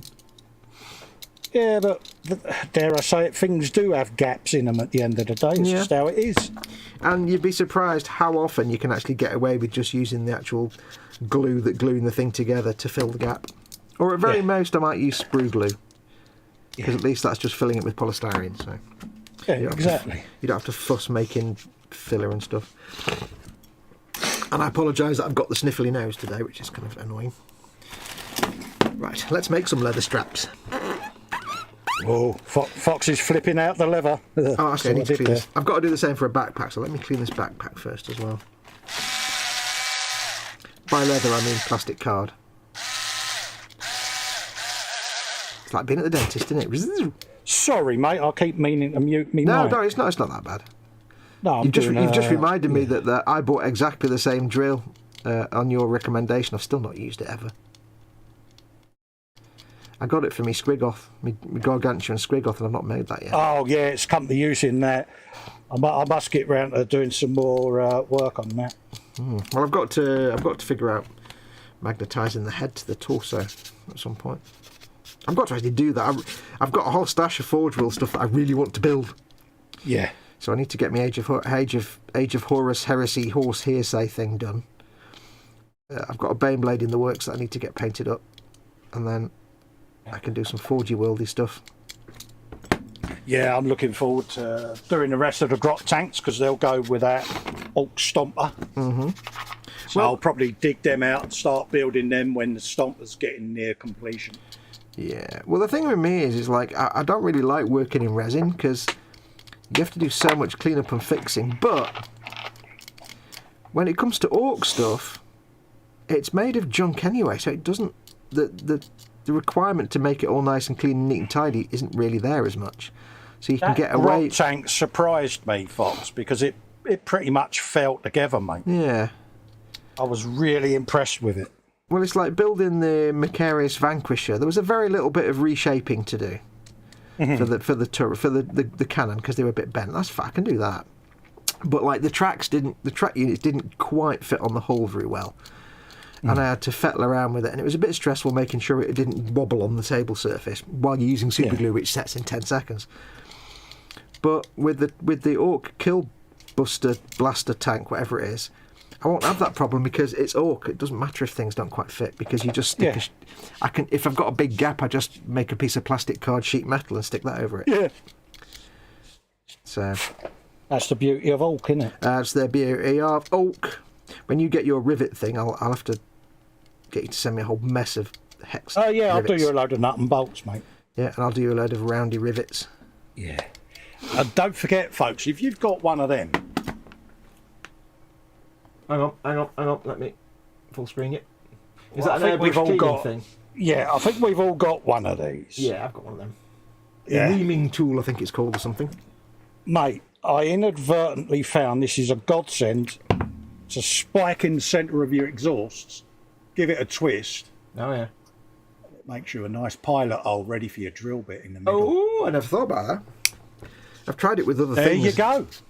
A top tip Top tips. on Warhammer Sunday, folks. Who would have thought it? Festa's top tips.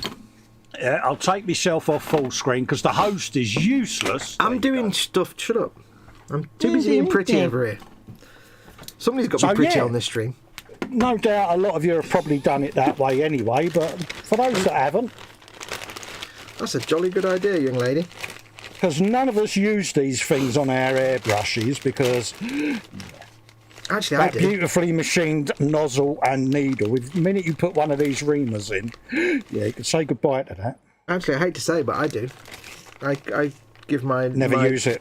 I give my nozzle a little wiggle very carefully. Do you know the best thing to use to clean your airbrush nozzle with? A needle. An old needle. Airbrush needle. Yeah. It's machined, isn't it? That's true. Right, Yeah. I've got various straps, Let's get some strips of plastic card going on. Well, Fox is getting his straps out. Let's get steady now. I'll just mute my microphone whilst I've got my drill going, mate. Oh, Yeah? it's not that loud, mate. Don't worry about it. Are you sure? Yeah, yeah. It's not like it's shaking your paint or anything, is it?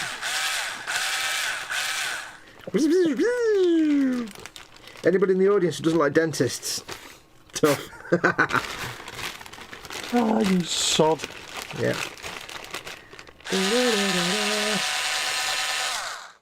Right, I think that's enough bits of plastic for strappage. So I've got 2 rifles, and I have a bacula to make some straps for... I will need the super gluings. Here's a handy tip for you. Handy tip for peeps. Go for it. If you're making, say, plastic card straps, anything like that, you want to say you want it to look like that's got a strap round it to hold it on the side of a hole. Anything where you've got to put some plastic card round something, or maybe you're making it on a spare wheel on a tank, you want to make it look like a little metal frame that it sits in. Don't use plastic glue. Yeah. Use CA glue.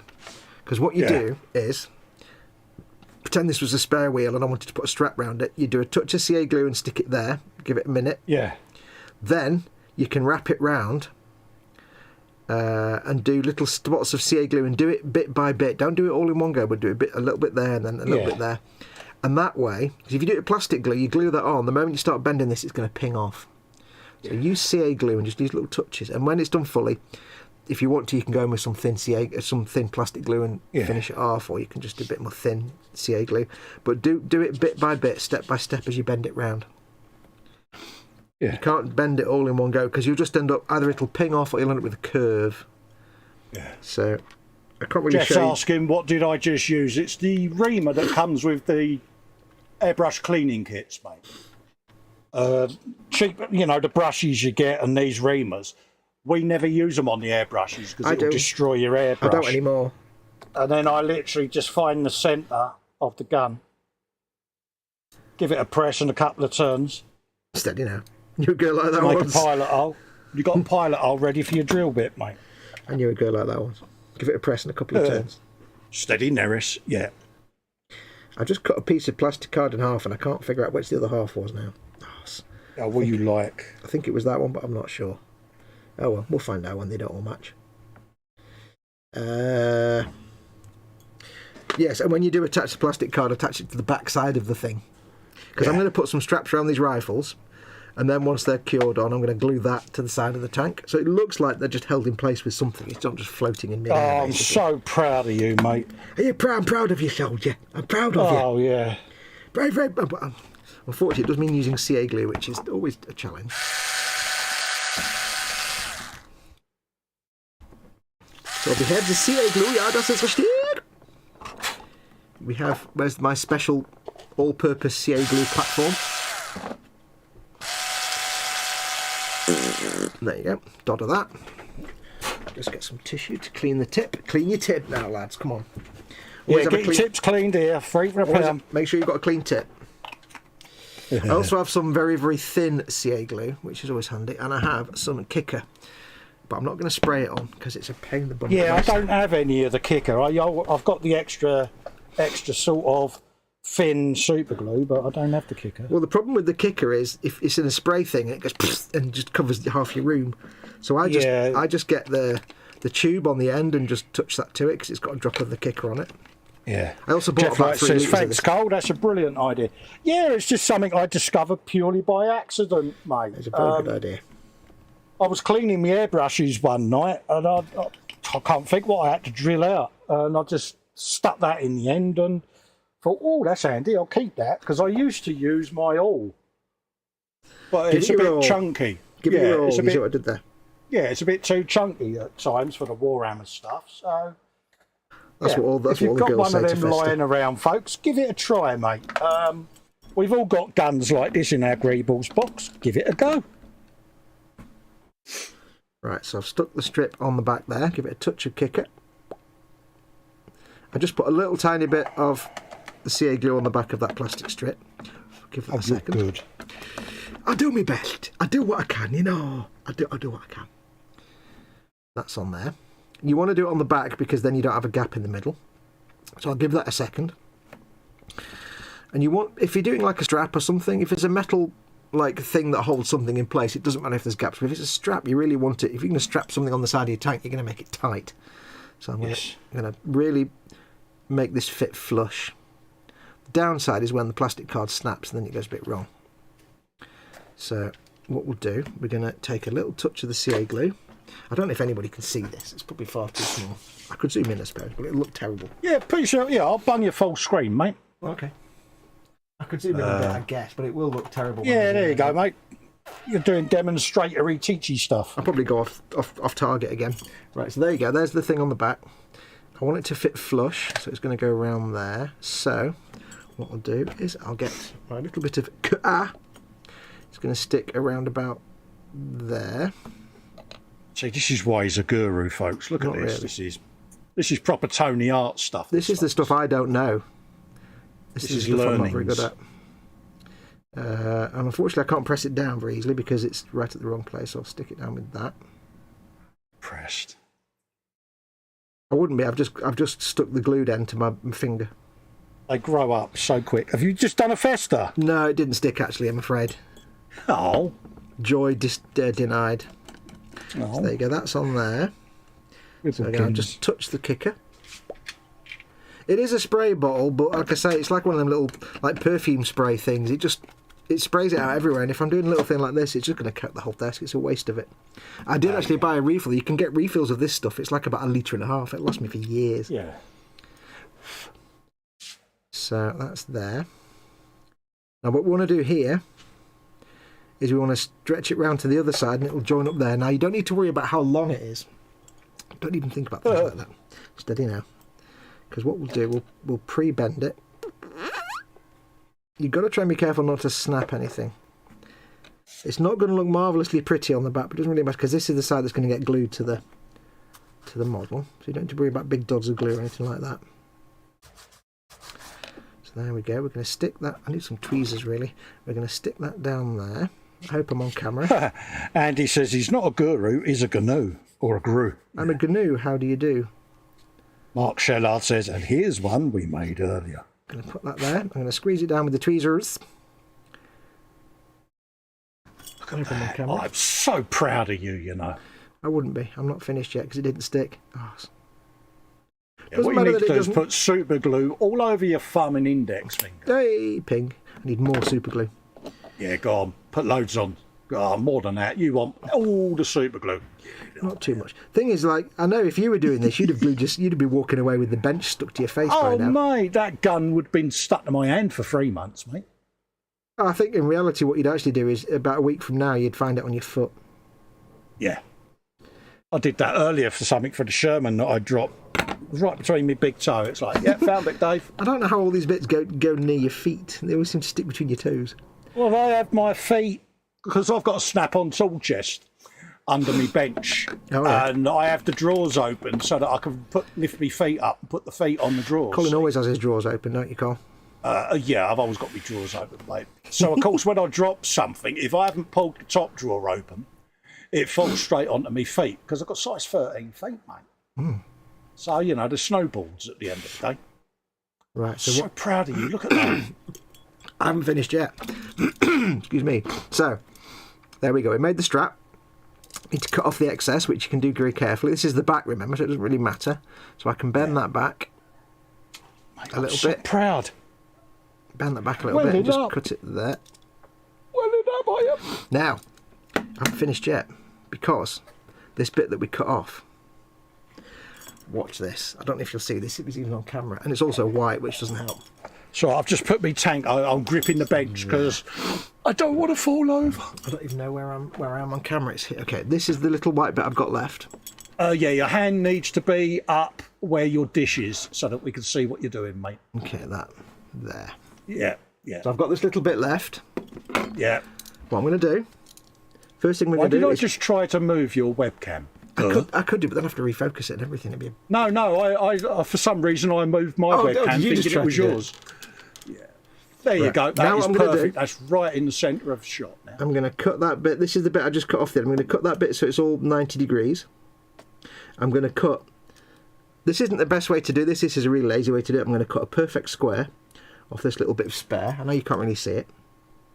Mate, this is proper. Perfect square. This is proper wanting to go to that dark corner of the room and Right, so we've got a little sort of rectangular square there. This piece here, I'm going to cut little corners off so it's got like a... I'm going to basically cut the corners off like that. I can see what you're doing. Yeah, I get it now. Yeah. So I'm going to... Just little 45-degree snicks off the corners. If I can see what I'm doing. This is why he's a guru, folks. This may not work. This is a real lazy way of doing this, but it's a simple way of doing it. I need to... I know you can't see this because my thumb's in the way.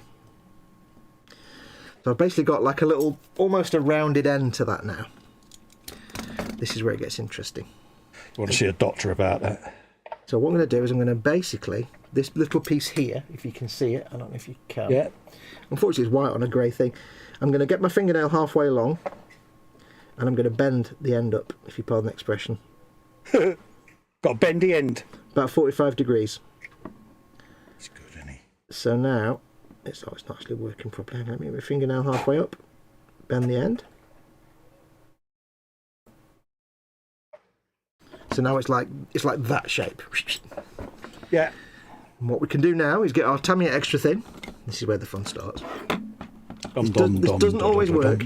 And it's not, I mean, you know, much more skilled modelers than me could do much better than this, but it's a very simple way. Actually, I'll take that bit there, put it crossway so it's a bit wider than the actual... I did it slightly rectangular so it's slightly wider than the actual strip. Yeah. And then I'll put a little tiny touch of glue there. Oops. And we'll take this piece, we'll stick it on. Am I on camera? Oh, I'll knock that bit now. Oh, yes, you're right in the centre of shot, dear. Oh, brilliant. Some glue on that might be handy. Take that bit. Put that. I need tweezers on that. I'm sticking all the other bits of plastic card to me as well. It's not brilliant. Put that there. That can go. Plastic card stuck to my hand. Yay! Fox has been to the school of Festa. Right, that can... No, it was stuck to my hand with sweat, manly sweat. That can go there. And what we should have now, hopefully, is a very simple and half-assed way of making it look like the leather strap goes under a buckle. It's good. It Not works. like a buckle with a pin in the middle, but like a square buckle, you know, that kind of like... Yeah, I know what you mean, yeah. Like a locking buckle. And what I'll do, when it's dried, I'll take the plastic strip and I'll bend it back a bit more so it stands out from the original strip. Yeah. I can't do it now because it's still glued in place. Now, unfortunately, I've got to do another one. So I've got to do 2 of these. But that way, I've now got a very simple way to make looks like a leather strap with a buckle on it. That's a treat, mate. Thing like Han Solo's belt is a solid piece of metal that like that. It's not like a through the pin buckle. And there you go. I'll just see if I can get a better. I'll just zoom in a little bit, and then maybe you'll see it better. So what I've basically done. That is proper model technical stuff you've done there, mate. Where's the camera? Where's the camera? It's not in focus, but I've now got that strap, and I've got the little bit of strapping sticking up like that. So when it comes to painting, I'll paint the buckle bit silver. The strap will be a leather colour. And there you go, and that'll glue on the side of the tank. So, yeah, because I've always been absolutely the dogs. Well, the thing is, I used to just simply stick things on the side of vehicles, and it's like, well, you get like shovels and pickaxes and stuff, and they've got little clamps built into the handles on the model, but you get things like this, and it's like they're just floating on the side. It makes no sense. Yeah, I tend to cheat. I tend to use the ones that have already got a strap around them because I'm lazy. Well, to be honest, that's why I was going to use the Tempesta Science Hotshot Lasgun, because they've got the leather case on them. Yeah. Bobbins is in. Hi, Bobbins. Hello, Bobbins. How you diddling, mate? Lynn says, welcome to the Fox teachings. Nobody likes a dripping tip. Andy McLeish says, kick toad. I don't know what that means. Kicker, kick who? Open wide now. Oh, when you were doing your drilling, everybody's going, is it safe? Is it safe? I bet there's some people out there that won't get that reference. And it's sad, really, because it's one of the best films ever made. There you go. That's one window frame trimmed. Trim your frames, young lady. Guns. Can't have too many guns. How can I not add more guns when Andy's in the chat? He'd never forgive me. Guns. He'd be going, Festa, why don't you put more guns on it? Yeah, I know, mate. No, he wouldn't say that. He'd just call out Shellard. He'd say, Shellard, why has Fest not put more guns on it? That's because it's on there, you spoon. I do like the fact that someone joined the boom. I think you missed it, by the way, Andy, but someone joined the boom hut the other day. And I said, welcome to the boom hut. You're contractually obliged to take the mickey out of Andy McLeish. So bless him, he did. He did in his next comment. I'm like, there you go. You'll fit in. Yeah, you'll get on well. You'll do well in this place, my child. I've moved my camera now, haven't I? Live streaming, not suited to doing tiny things. What are you doing, Carl? What are you doing, Carl? What are you doing, Carl? I have just trimmed my frame for my gun. Awesome. Exhausts are on. Exhausts are on, pies are on, bars open. Yeah, it's got some exhaust just before his Harris. But it's always the best place to have the exhaust, really, is around the back. Yeah, exactly. Don't want it right at the front where you can breathe in the fumes. It's just, I don't know. A few guns and some bullets to add to it. Have a look at the Tempesta Sounds Torox. The exhaust is right where the viewing ports are. It's like, yeah, you'd be breathing. Oh, is it? Well, not only have they got like a big las cannon on the side that's like right next to the right next to where the door is. So if you walk out, you're hit by your own weapon. Yeah. They've also got two dirty, great exhaust belching out crap right above the air holes on the side of the vehicle. Oh, right, yeah. You don't want to get hit by your weapon. So if you're inside it, you get gas, and if you're outside it and you get out, you just get shot to death by your own las cannon. Good design. Well done, that man. That's what I want. So simple yet effective, Fox, says Jeff Light. Thank you, Jeff. Exactly. I mean, there are people out there that have got much more skill than me that could actually make, skill level Japan actual buckles. Oh, yeah. But I haven't got that kind of skill because I'm old, I've got fat fingers and I've got the shakes. So, yeah, it's not going to happen with me. So, if this is the best I can do, it's the best I can do.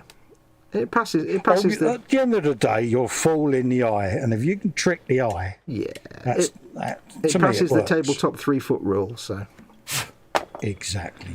Which is basically, where's the glue on that cocktail stick? It's basically you're going to be looking at it from 3 feet away. So, yeah, don't lose sleep over it, my friend. Yeah. So we'll do the same on that side. Got to have an extra gun on there. You can't have one side and not one the other. Spin that. I used to, for many years, just do this with regular plastic cement because I hated using CA glue. Oh, right, yeah. But it was only recently, in the last couple of years, when I've actually learned how to use CA glue effectively, especially thin CA glue. Yeah, oh, yeah, I do love the thin stuff, especially with them nozzles. Without it, yeah, I wouldn't even open it without them because Oh yeah. it'd only end one way. If any of you out there have never had a good experience with thin CA glue, which is basically like water, there's a very simple fix. What you need That stuff. is to go on Amazon and spend like £1.99 buying 100 of them. Because if I take the lid off my thin CA glue, it'll go. But if I use that, I can apply a tiny amount. And if you've got fish, save one of your old fish food containers because they fit in there Yeah. perfectly. Yeah. So there you go. So I used to hate thin CA, but now I love the stuff because what you do is you get your piece stuck on there with fat CA glue, and then you just run that into the gaps. Very, very carefully. You've got to be careful about it. You can't just slap it on because it will. If you don't take care, you'll accidentally put like 1.5 litres of CA glue all over your model. Yeah. Because it is the least. And another good thing for it as well, it's a bloody brilliant pigment fixer on your Warhammer bases. If you put your gravel and stuff like that on, put one of these nozzles on and give it a shuzzy with that, mate. And oh yeah. Oh yeah. I mean, when I did, I put some gravelly stuff on one of my bases. Yeah, and I basically stick it in place with CA glue, and then just run the thin CA glue, and it just it's got like maximum capillary action. So, proverbial to a blanket, mate. Yeah. Right, so let's drill that out. So let's lose that. I've only got a little bit here for a buckle, so I can't have a big piece sticking out now. Be careful with this one. That can go in there. Let's get the paper of sandingness. Paper of sandingness. Ha ha ha ha ha. I don't know why I did that bit at the end.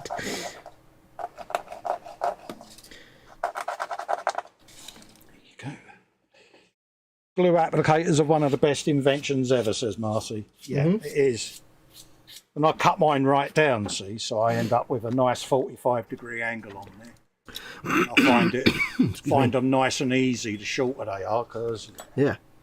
And do make sure, because you can get non-clear ones. For the love of dog, make sure you get a clear one, because you need to watch that. Where's that little piece gone now? God damn it! Yeah. You need to watch that little bead of CA glue coming down the tube like a goddamn hawk. Yeah.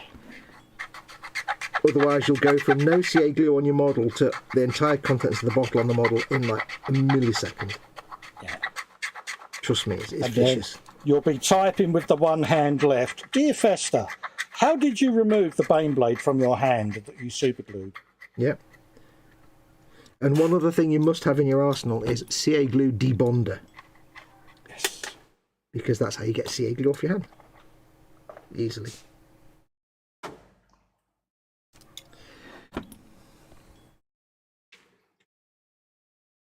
La la la la la la la. There was a very tiny cat in my garden earlier today. Oh, was there? I looked out the kitchen window. I was making Mama Fox a room. There's a small thing on the grass, and I'm like, "What's that little black thing?" It looked like an oldie worldy dustbin lid, and I'm like, "What is that?" There you go. I made another strap and buckle. Strap and buckle. And, sounds like an old Cockney pub. That see down the strap and buckle, mate. Get yourself down the strap and buckle. And I went into the garden, and it was this little black cat, and it was about that big. It wasn't a kitten, but it was the tiniest black, and it was like sitting there. So I crept slowly towards it and talking to it quietly. It just kind of sat watching me, but it was half asleep, so it didn't run away. And then it sat up and walked a little bit back and watched me, and it was like, oh, a little tiny cat. Oh. And it really was the smallest cat I've ever seen. That wasn't a kitten. Yeah. And I was like, I like having a cat that I don't actually own, so it's not my problem. The day before, there was a cat in the garden that was the biggest cat I've ever seen. It was this big, fat, black and white thing. It was like, wow, you're a chungus, aren't you? Proper old Tom, was it? I don't know which it was, but it was just big. It wasn't fat, it was just big. It was huge. It was all black and white and spotty. I'm like, wow, you're massive. Yeah, massive big cat. Massive big cat, massive big cat, massive big cat, bomb. And that was sat on the little storage bin outside the kitchen window. It's about 3 foot, and I was in the kitchen, so I waved at it, and it just stared at it. It walked up really close to the window, put its nose against the glass, and just looked at me, as if to say, Jeff is saying, CAE glue applicators. I've just slapped some in my basket. He's slap it in the basket. Trust me, because if you've ever struggled with CA glue, just getting it from the bottle to the model is never the best idea. So, like, just normal fat glue, of course, you can use cocktail sticks like I've done, put it on a thing, but the thin stuff is actually invaluable. You just have to know how to use it carefully. And those applicators, it changed everything for me. Yeah. Because I hated this stuff, with a vengeance. Until I got that. This might be a bit thick, actually. Oh, balls. Put it this way, if I can glue or use it without gluing myself to the bench, he says, optimistically hoping that doesn't happen. He says right as he glued himself to the bench. Yeah.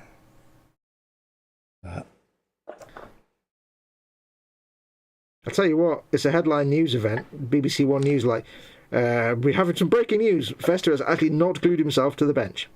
Yeah. It's so rare. In the voice of Mr. Chumley Warner. Hey, Grayson. We're receiving an update from the Home Office that Festa 56 has today not glued himself to an object. Yeah. Well done, that man, and send that man a medal. Gin all round. Hurrah! Hurrah, hurrah, hurrah, hurrah. Huzzah, huzzah, huzzah, huzzah. God save the Queen, and all who's sailing. Yeah. God save her and all who's sailing.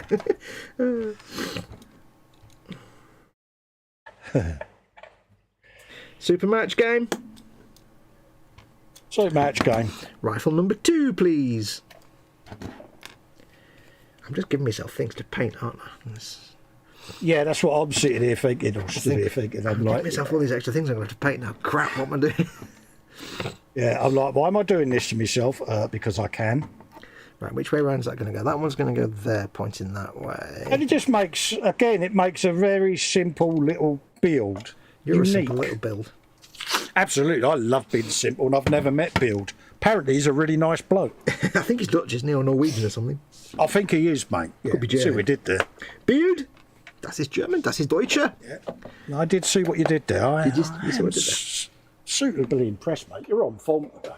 I want something. Woo! I still don't think you're the real Foxx, mate. No, I'm the soft toy version. I'm plush Foxx. Or lush Foxx, one of the two. The only thing I don't like about CA glue is the fact you have to do everything really, really fast. And if you're putting two things together, you have to have them lined up perfectly the moment they touch, otherwise you're screwed. Oh, yeah, and otherwise it's instant bondage. Yeah, if only they could... Steady now. If they could have a CA glue that actually takes like a couple of minutes to fully set, so you could still move things around but it's got some stick to it, that'd be brilliant. I know you get slow CA glue, but it still takes like 10 seconds. Like, I don't know, gluing resin arms on resin Deathcore Krieg dudes. Yeah. That's always fun. Everyone's giving hugs to Bobbins. Andy McLeese says, Space! I can't really do Tim Curry. I can't do Tim Curry, unfortunately. Dorkosaurus says, Colin, NASA's Artemis 1 moon rocket is set to launch in 19 hours. Oh, nice one. Did the other one go up yesterday, or was that the delayed? Yeah, I thought they'd done one yesterday, didn't they? Yeah, I know one of the Starlink ones was supposed to have gone up yesterday, but I don't know whether it did in the end or not. I did read a thing where because I've not really followed the Artemis 1, but I know that they said that what they're going to do with this Artemis launch is do all the stuff that they would never ever do on a real live launch, because they need to really stress test it. They need to push it further than... I'm not. Are they doing like a launch in an orbit or something like that for a while or something? Or... Yeah, something like that. Yeah. But they said, yeah, we're going to push it harder than we ever would in real life, because we need to make sure it can suffer all the consequences of all the stuff. Space at the end of the day. It is super cool. Can't go wrong with space. I just wish Sagan was alive to see it all. I think he'd be intoxicated by it all. Oh, he would be. I mean, just imagine what Sagan would be feeling with the James Webb Telescope. Oh, he'd be beside himself. Yeah, he'd be wanting to have its babies, wouldn't he? Oh, yeah. Earth is the shore of the cosmic ocean. Recently, we've waded a little way out, and the water seems inviting.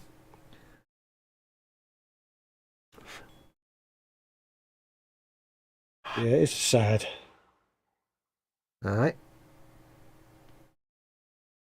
As always, I use this moment to remind everyone that at least once a month you should go and find on the YouTubes a video that has the recording of Carl Sagan's Pale Blue Dot speech. Yeah. You have to listen to it. Consider again that pale blue dot. That's here. That's home.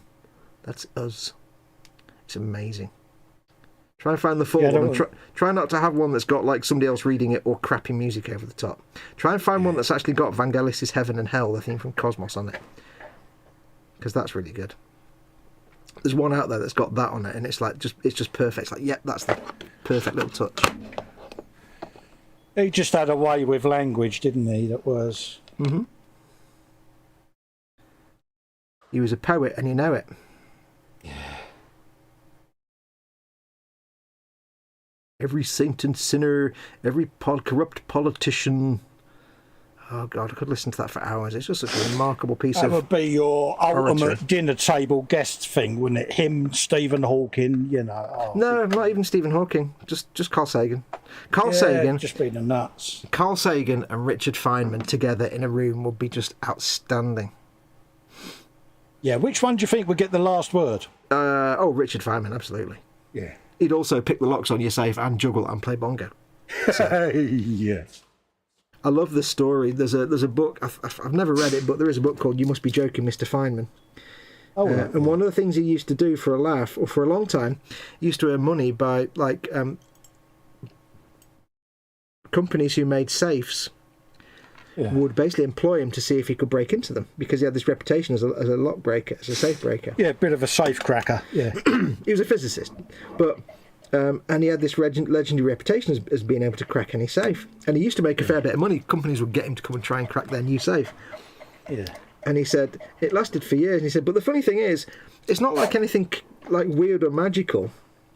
He said, all you need to know is that when they make the safes, they set the combination to like 0000 or 1234.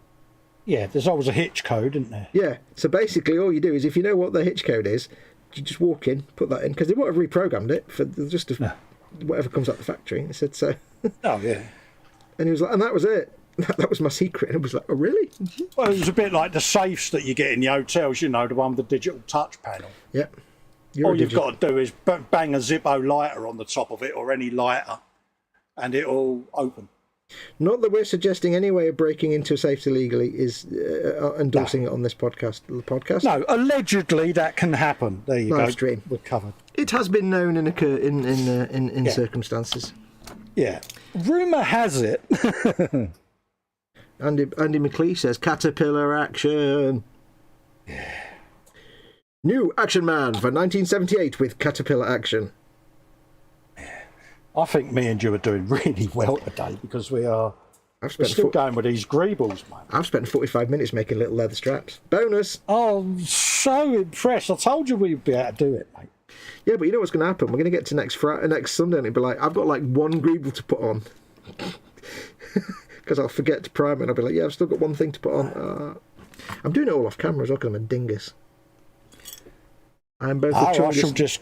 I shall just give it another quick coat of primer during the week. Bob's your uncle, mate. And then on Wednesday, on Thursday, you'll be like, oh, I've just found this bit of thing. This is why I'm carefully making sure that I'm putting all the greebles on that I want to put on. Hang on. Spartan says, well, peoples, I've been up for close to 36 hours now, having to reset sleeping patterns for the new work roster. So I'm going to crash out now. I'm tired. Take care, Spartan. Thanks for coming and joining us. G'day, take bro. Care, mate. He's in Australia. Yeah, take care, bruv. Take care, matey. Nice to see you. Thank you for coming in, and we'll see you again soon. Yeah. CA is good for gluing money to the pavement and watching someone try to pick it up, says Mark Shellard. Yeah. Yeah. Andy McLeish says, breaking news, Foxx had glued a las rifle to his forehead. Specialists are confounded as to how. Hey, what would be more impressive is if I was building this and someone glued a Spitfire to my forehead. That wouldn't be unimpossible. Unimpossible? Is that even a word? It's a Foxism. That's not a real word, Sam. Sounds good enough to me, mate. This ain't the Lincoln Tunnel, Sam.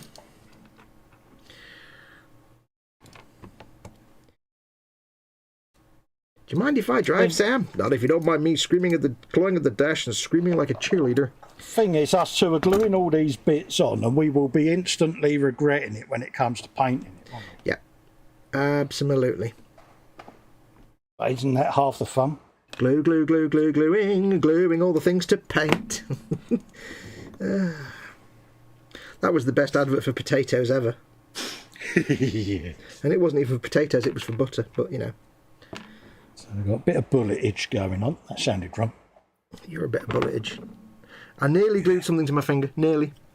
Oh, did ya? I also nearly used extra thin as my zip kicker. That would have been interesting.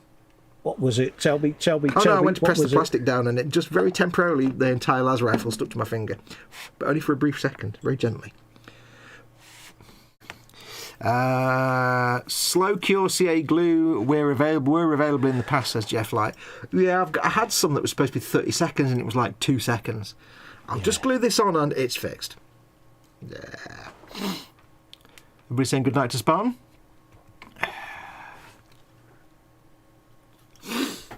Yeah, so Carl Sagan and Richard Feynman. Yeah. We've got physics and cosmology in one conversation. What more do you need? Yeah, it's a shame he died. Because he was quite young when he, Sagan. 50-something, yeah? Yeah, still a young age, isn't it? You'd have like the most poetic scientist ever, and the scientist who came up with the phrase of describing Brownian motion as atoms jiggling. Yeah. And what more do you need? We can have a few of them. I was, because I didn't know. I'd always liked Richard Feynman, but I didn't know much about him. But I was amazed to find he was on the panel that after the challenge, was it the Challenger disaster, the first one? Challenger first, and it was Columbia second. Because they had the panel to look at what had gone wrong, and he was on that panel, and he basically, typical Richard Feynman. Obviously, there was pushback from NASA denying all responsibilities and denying any shortcuts. Right. And basically, what he did was he managed to. He was having trouble. People wouldn't talk to him because he was part of the investigation panel. So his role was, and people at NASA were like just tight-lipped. They weren't saying anything. So what he did was he got a glass of ice water. Yeah. When he was on the panel one day, he got a glass of ice water, and he took a piece of O-ring material. And he just said, they were talking about the O-rings and stuff, and he said, I've had this piece of O-ring in this glass for about the last 45 minutes. And it was ice water. Pulled it out and it just crumbled. Yeah. And at that point it was like, yeah, so shut up. Yeah, pretty much made the point instantly, didn't he? Yeah. Yeah. Lynn's saying, I miss Carl Sagan, yeah. Inspirational, wasn't he? Yep. A great loss to science. I mean, don't get me wrong, you know. Stephen Hawking is great and all that, but he's not Carl Sagan. I think it's different different types of scientists, isn't it? You know, like if you listen to Stephen Hawking talking about flatland, it'd be boring. If you listen to Carl Sagan talking about flatland, it's children's story time. It's fantastic. Yeah. Our little square friend goes flying through the air. He's terribly confused. Just. Again, it was his way of using language was just up there, wasn't it? If anybody out there watching has never seen Carl Sagan or heard him speak, just go on YouTube and find every bit of Carl Sagan footage you can find and watch all the lectures and all the. Go and find. That's what makes me mad. You can't find Cosmos anywhere. You can buy it on DVD. Yes. But it's not streamed anywhere because they haven't given anybody the rights. I don't think they will, mate. Well, they can sell the DVDs instead, can't they? Yeah, exactly. The new Cosmos is on Disney, but they don't have the rights to the old one because it was PBS. It wasn't. Yeah. So the problem is the minute they stream it, it's going to be copied and copied and copied and copied and copied. And well, the thing is, I mean, you know, once they give streaming rights, then they can make a lot of money with the streaming rights. So yeah, it's a shame. It was PBS, but now there's no way for the public to really get it. No. Yeah, if you're able to, just get it on DVD. It's just watch it. You've never watched it. It's funny how a lot of the science is almost still relevant today. There's been some things that have changed, but a lot of what he goes on about is kind of still relevant. Yeah, Jeff even is saying he bought Cosmos on DVD. Great series. Yeah, I've got it on DVD. It's the only way you can I get remember it. getting the book when I was younger. Yeah, I've got that. It's downstairs. My parents got me it, and it was like, all my dreams came true. It's like, oh, Cosmos. We got the book as well. I'll tell you what, because I got Audible, a couple of books on Audible, and I was like, I'll just go on and I'll see what they've got Carl Sagan, because just to have an audiobook narrated by Carl Sagan would be just awesome, like 9 or 10 hours of Carl Sagan. So I looked up The Demon Haunted World, which is one of his books that you apparently have to read. And I was like, oh, they've got it on there. It's narrated by Carl Sagan and Andrian. Oh, hang on, wait a minute. Andrian was his wife. And it's like, so it's only the first 3 chapters are narrated by Sagan. Yeah. I guess at that point, after that, he died. So it was like, but Andrian's got this kind of like not relaxing voice. So I was like, oh, I don't really want to. No, I'm not going to spend 30 quid on a book that's only 3 chapters. Yeah, exactly. Ooh, nice swig of water. You had I was about to say, if you had a break, we can stand up for 2 hours, haven't you? Yeah, I'm going to have to sit down and say. Have a break and sit down for a bit. Right, we now have 2 las guns with strappage. Look at that. Nice. I've just got to do some strappage on this backpack here. I'm just going to put 1 strap on this backpack because, yeah, I'm bored of doing straps now. And I have to make sure I put the strap on somewhere. Can we? I have to make sure that I apply the strap in a part of it that's not going to be visible because there's a hole in the back of this. If I put the strap up here and then it's sticking up, you'll see the back of the strap. So I need to make sure it's appropriately located.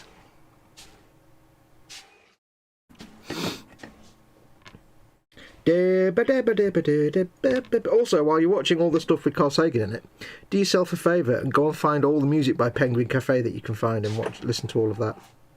Who? Penguin Cafe. Penguin Cafe. There's 1 or 2 early albums that are terrible, but after that, it is truly the happiest music you will ever hear. You cannot get more happy music than Penguin Cafe. It's impossible. It's physically impossible. Such classics as Pythagoras' Trousers. Or Telephone and Rubber Band. Oh, great piece of music. Oh, that's better. Are you sat down now, love? Yeah. Have yourself a good sit. Sit, I said. I've got a big, look at that, I've got a big ball of CA glue on the end of my cocktail stick. It's quite interesting.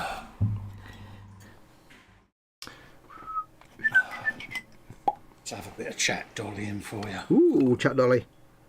Oh, there. There you go. That's Festa's sitting down and settling sound, isn't it? Yeah. That's Spartan disappearing. That's everyone saying hello. Hello. And Annie McLeish says, I've seen a few Carl Sagan video shorts. The man disproved flat Earth well before modern idiots. Oh, flat Earth's been disproved for hundreds of years because it's rubbish. Well, I had it when I went into one of the SpaceX streams. Someone turned round and said, look, the Earth is flat. So, of course, someone turned around and said, how could you say that? You can see it right in front of you. He said, I wish people would stop mocking us flat earthers. We're all over the globe, you know. Clues in the word globe, mate. Yeah. You can only point and laugh and pity at flat earthers because they're just morons. I didn't realise it was such a big thing until about 3 or 4 years ago. And I'm like, how can people be going back to the Earth is flat? Well, I don't understand. It's not necessarily big, but there is actually a flat Earth society, which is just complete nonsense. Yeah, and I don't understand it. Because some people are idiots. You know, what was it you were saying the other week? Someone was saying that one of the continents doesn't exist. Is it Africa or Australia? A guy called Rag Reynolds, who's a Scottish guy, And I've never figured out if it's spoof or genuine, but he's absolutely convinced that Australia doesn't exist. It's all a conspiracy. And he's not the only one. There's apparently people that think Australia doesn't exist. Yeah, it's like, there it is there. I've been there, so I don't know where I went. But you see, when you go to him, when you go to Australia, you're actually going somewhere else. They're just telling you it's Australia. Oh, God. They never explain why. It's like all the Isn't it people weird? It's like all the people that think that all this various space things are all faked, but they seem to forget that NASA's not the only space agency in the world. Oh, it's all a big conspiracy in NASA and the flat, and it's like, you know, there's also like ESA and JAXA and all Roscosmos and all the other space agencies in the world. It's not just NASA in there. It's like the moon landing's been fake. It's like, yeah, we all watched Capricorn 1. Yeah, I don't think so, matey. I do admire them for the faith they have that a government can be so that the government can be so able to cover something up when they can't even cover up, you know, a blowjob in the Oval Office. Yeah. That's my favourite quote from somebody. The one that surprises me that's gathered momentum, and I don't mean this to sound disrespectful to the victims at all, because it was tragic, but it's the people that seem to think that 9/11 was deliberate demolition done by the CIA or some sinister, you know, and I think, really? You know, a lot of people lost their loved ones in that. You know, let's not throw a conspiracy at it, because I mean, a lot of the thing with conspiracy theories is it's sadly nowadays a lot of the time it's just somebody makes something up in order to sell a book or promote their own channel or whatever. It's purely monetary, but there's enough people that will then be dumb enough to believe it. And there have been studies into whether particular, you know, types of people are more prone to believing such things, and it really is a class of people that are more prone to believing conspiracy theories that confirm their own particular personal beliefs, which is just stupid. So much of it going on though, isn't it? And you think, how? It's not so much stupid. Oh, no, I'm only joking a bit, but it's not really people being stupid. It's not stupidity. It's not that more people are dumb. It's that less people are able to apply critical thinking to things.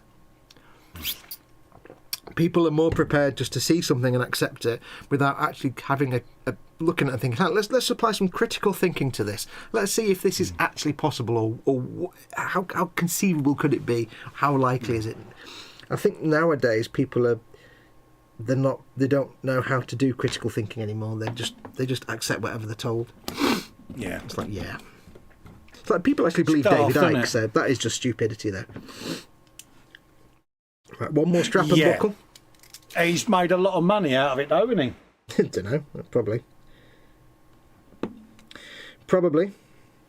But like the first critical thinking step you should apply to anything like that is, are they trying to sell a book or a DVD? If the answer's yes, then instantly you know it's rubbish. Frankie's off back to bed. He says, see you guys later. Take care, Frankie, Take care, mate. Frankie. You mind how you go, geese? That's rubbish. I've just done a really bad job there. Yeah, if somebody's like, I even did a comic strip about it. You know, and it's like the classic, there's this big conspiracy and the government's lying to you, and I'll tell you all about it in my DVD, which is $12.99 plus applicable taxes. Yeah. No. Yeah. It's like, The moment somebody's selling something, it's like, yeah, you're just selling a book. I'll tell people whatever they want to hear if they're going to pay me $12.99 plus applicable taxes for my DVD. Mark Shellard says, well, I've definitely been probed twice. I've been to the moon. Lynn Dipple said I was in Florida and I watched a cargo ship fall off the edge of the earth. There is actually, get this right, dumbasses, there is actually, I think this was last year or the year before, there was a planned expedition.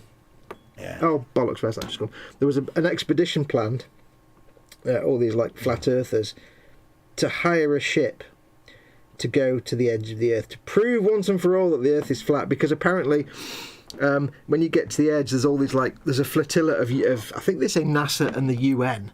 Like, again, NASA's not the only space that stop you going any further, because you'll find out the truth if you go any further. It's like, really? There's a flotilla of ships to stop. Yeah, it's funny. Yeah, have they been watching the Truman Show? I think they've been drinking something.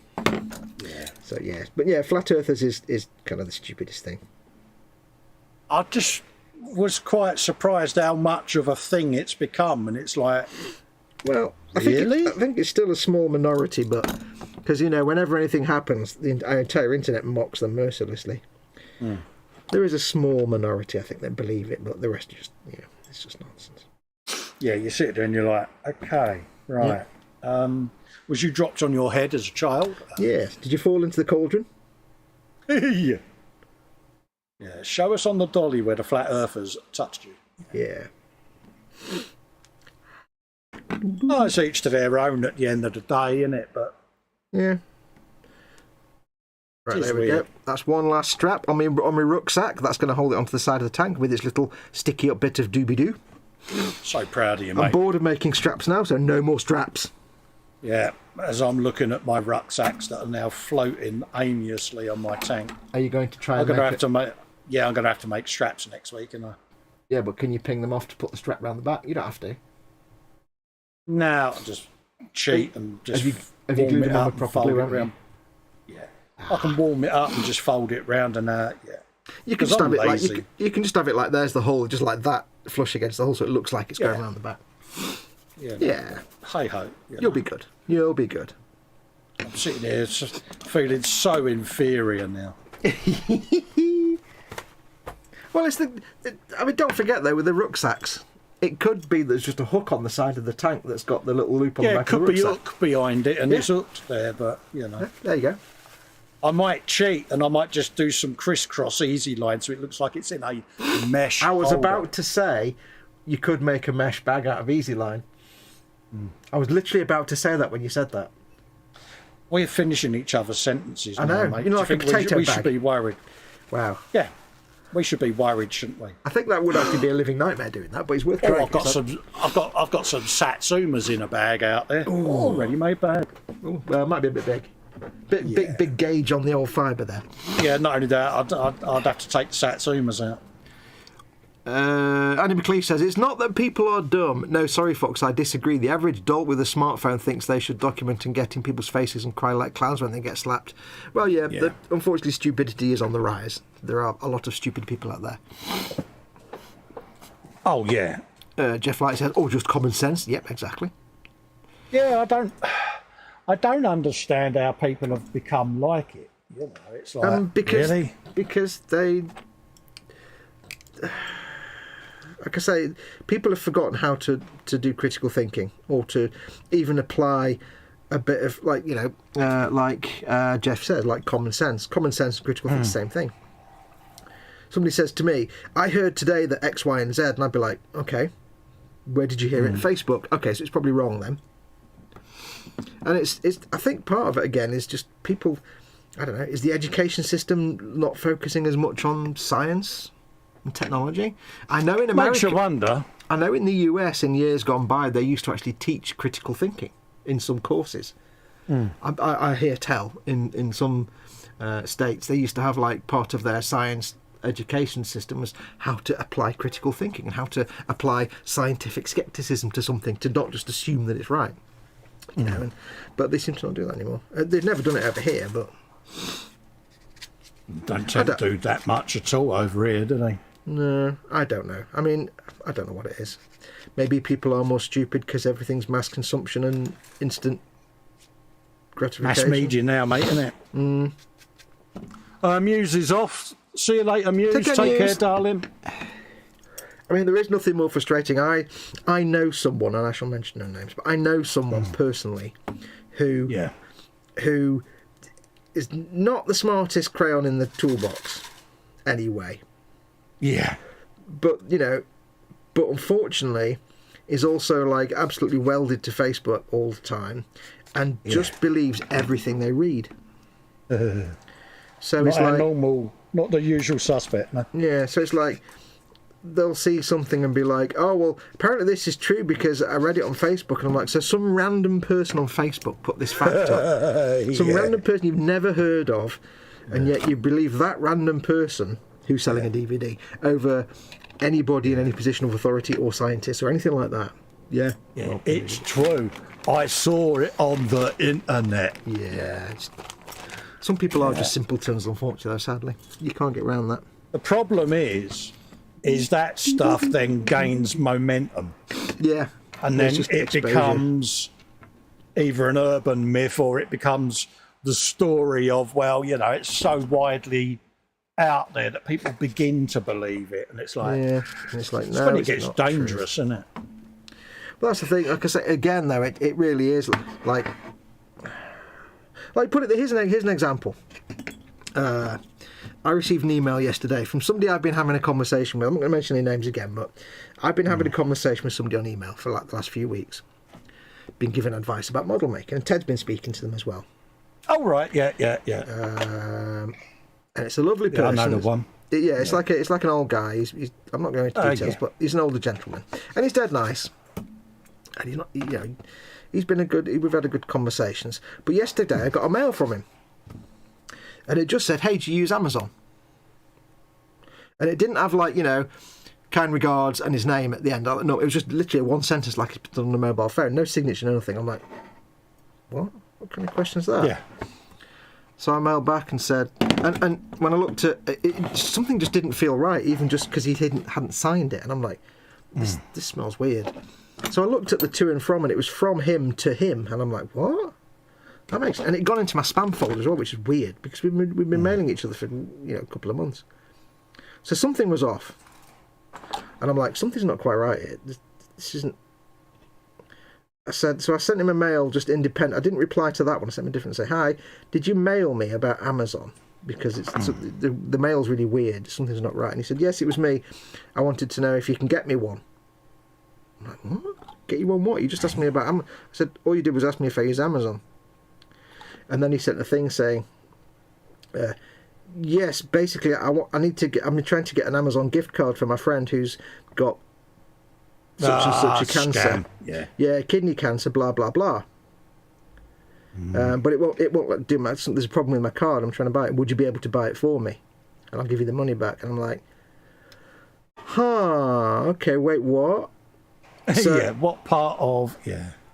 So at first I was suspicious, but I didn't do what I should have done, which is, well, I'll tell you what I did in a minute, but I just instantly replied back and said, sorry, mate, I'm skint, but also I don't know you personally, and this all smells a bit fishy to me. Yeah. Because I thought it was, but then I did, when I replied to him, I did a quick word check. I copied and pasted one line of his email, and look, lo and behold, there it is in different forms. On various people have said, I've had this email blocked, and it's like, oh, it's been around for ages, that one. Yeah.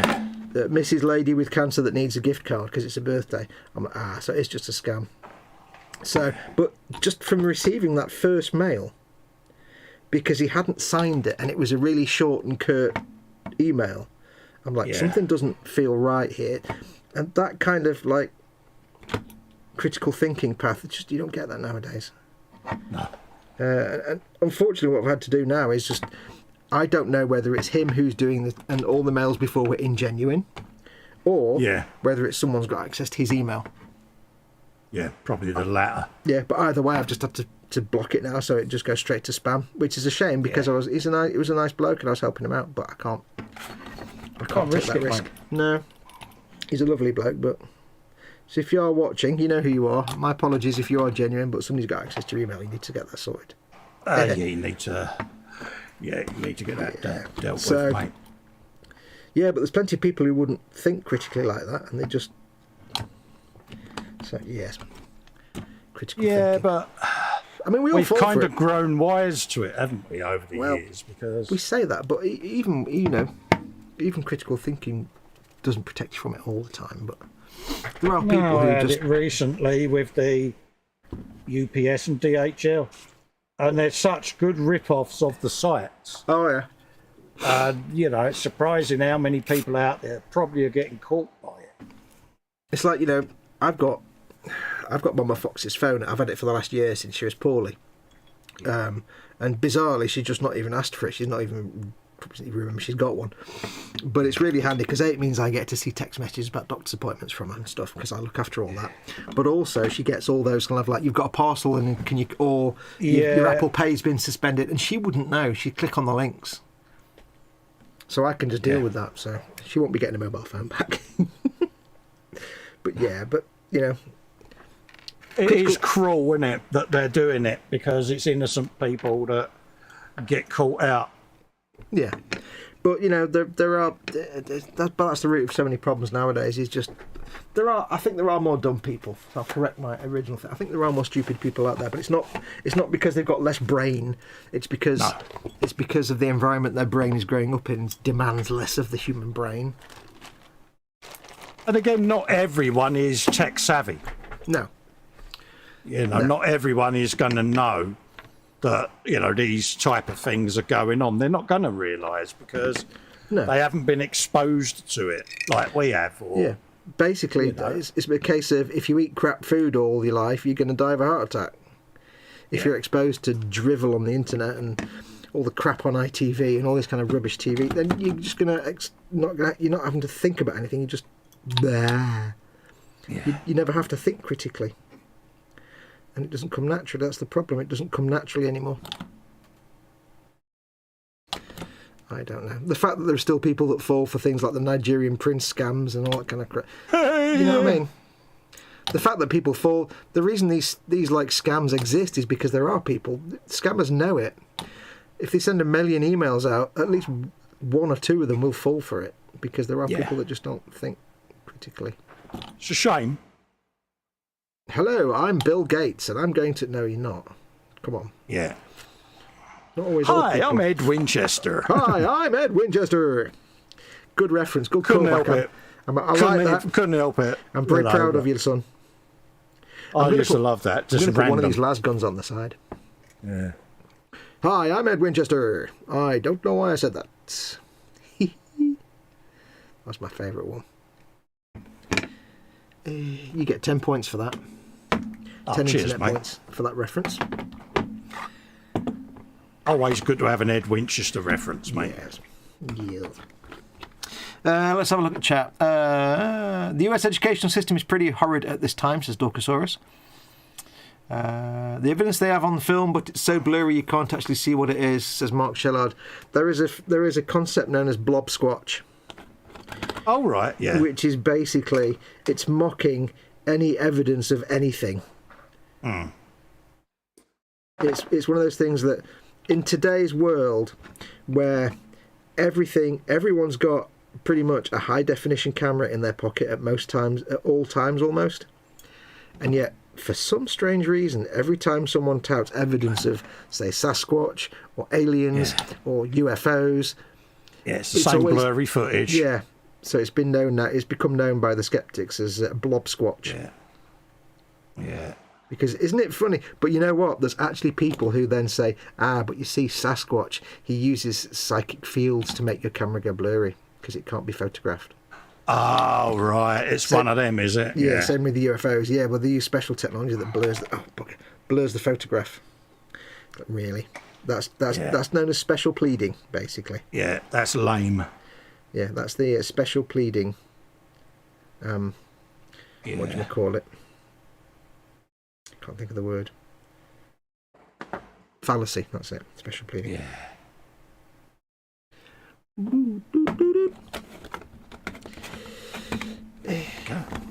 Do.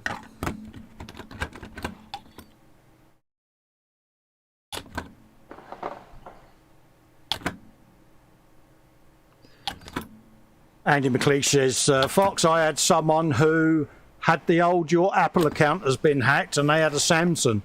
And it was signed by Steve Jobs. Yeah. Well, what used to get me was we used to get the voicemails on the answer machine saying, "Hi, I'm from Microsoft and blah blah blah. You've got a virus." It's like, yeah, we don't have a computer, mate. Mama Fox sat there one day, bless her, and she started talking to him like it was a normal phone call, deliberately, because she knew it was a scam. So she was like, "Oh yes, is it this? Oh right, yes." But taking the mickey just basically to waste that person's time, so they weren't scamming somebody else. I was like, yeah, go for it, Mama Fox. You go, girl. You go. She's got spirit. Yep. I said that's... Oh, yeah. Andy McLeish says, that's a scam. The reply was, is it? How is it? And he said, well, 1, he's dead, sadly, and 2, that email was... Where was it sent from? Yeah. I always know a scam call because we get a call asking for... I was about to give my original name out then. My dad's name. Yeah. I nearly gave that. Saying, hello, is Mr. Such and Such there? And I'll be like, no, he died 20 years ago. Click. Yeah.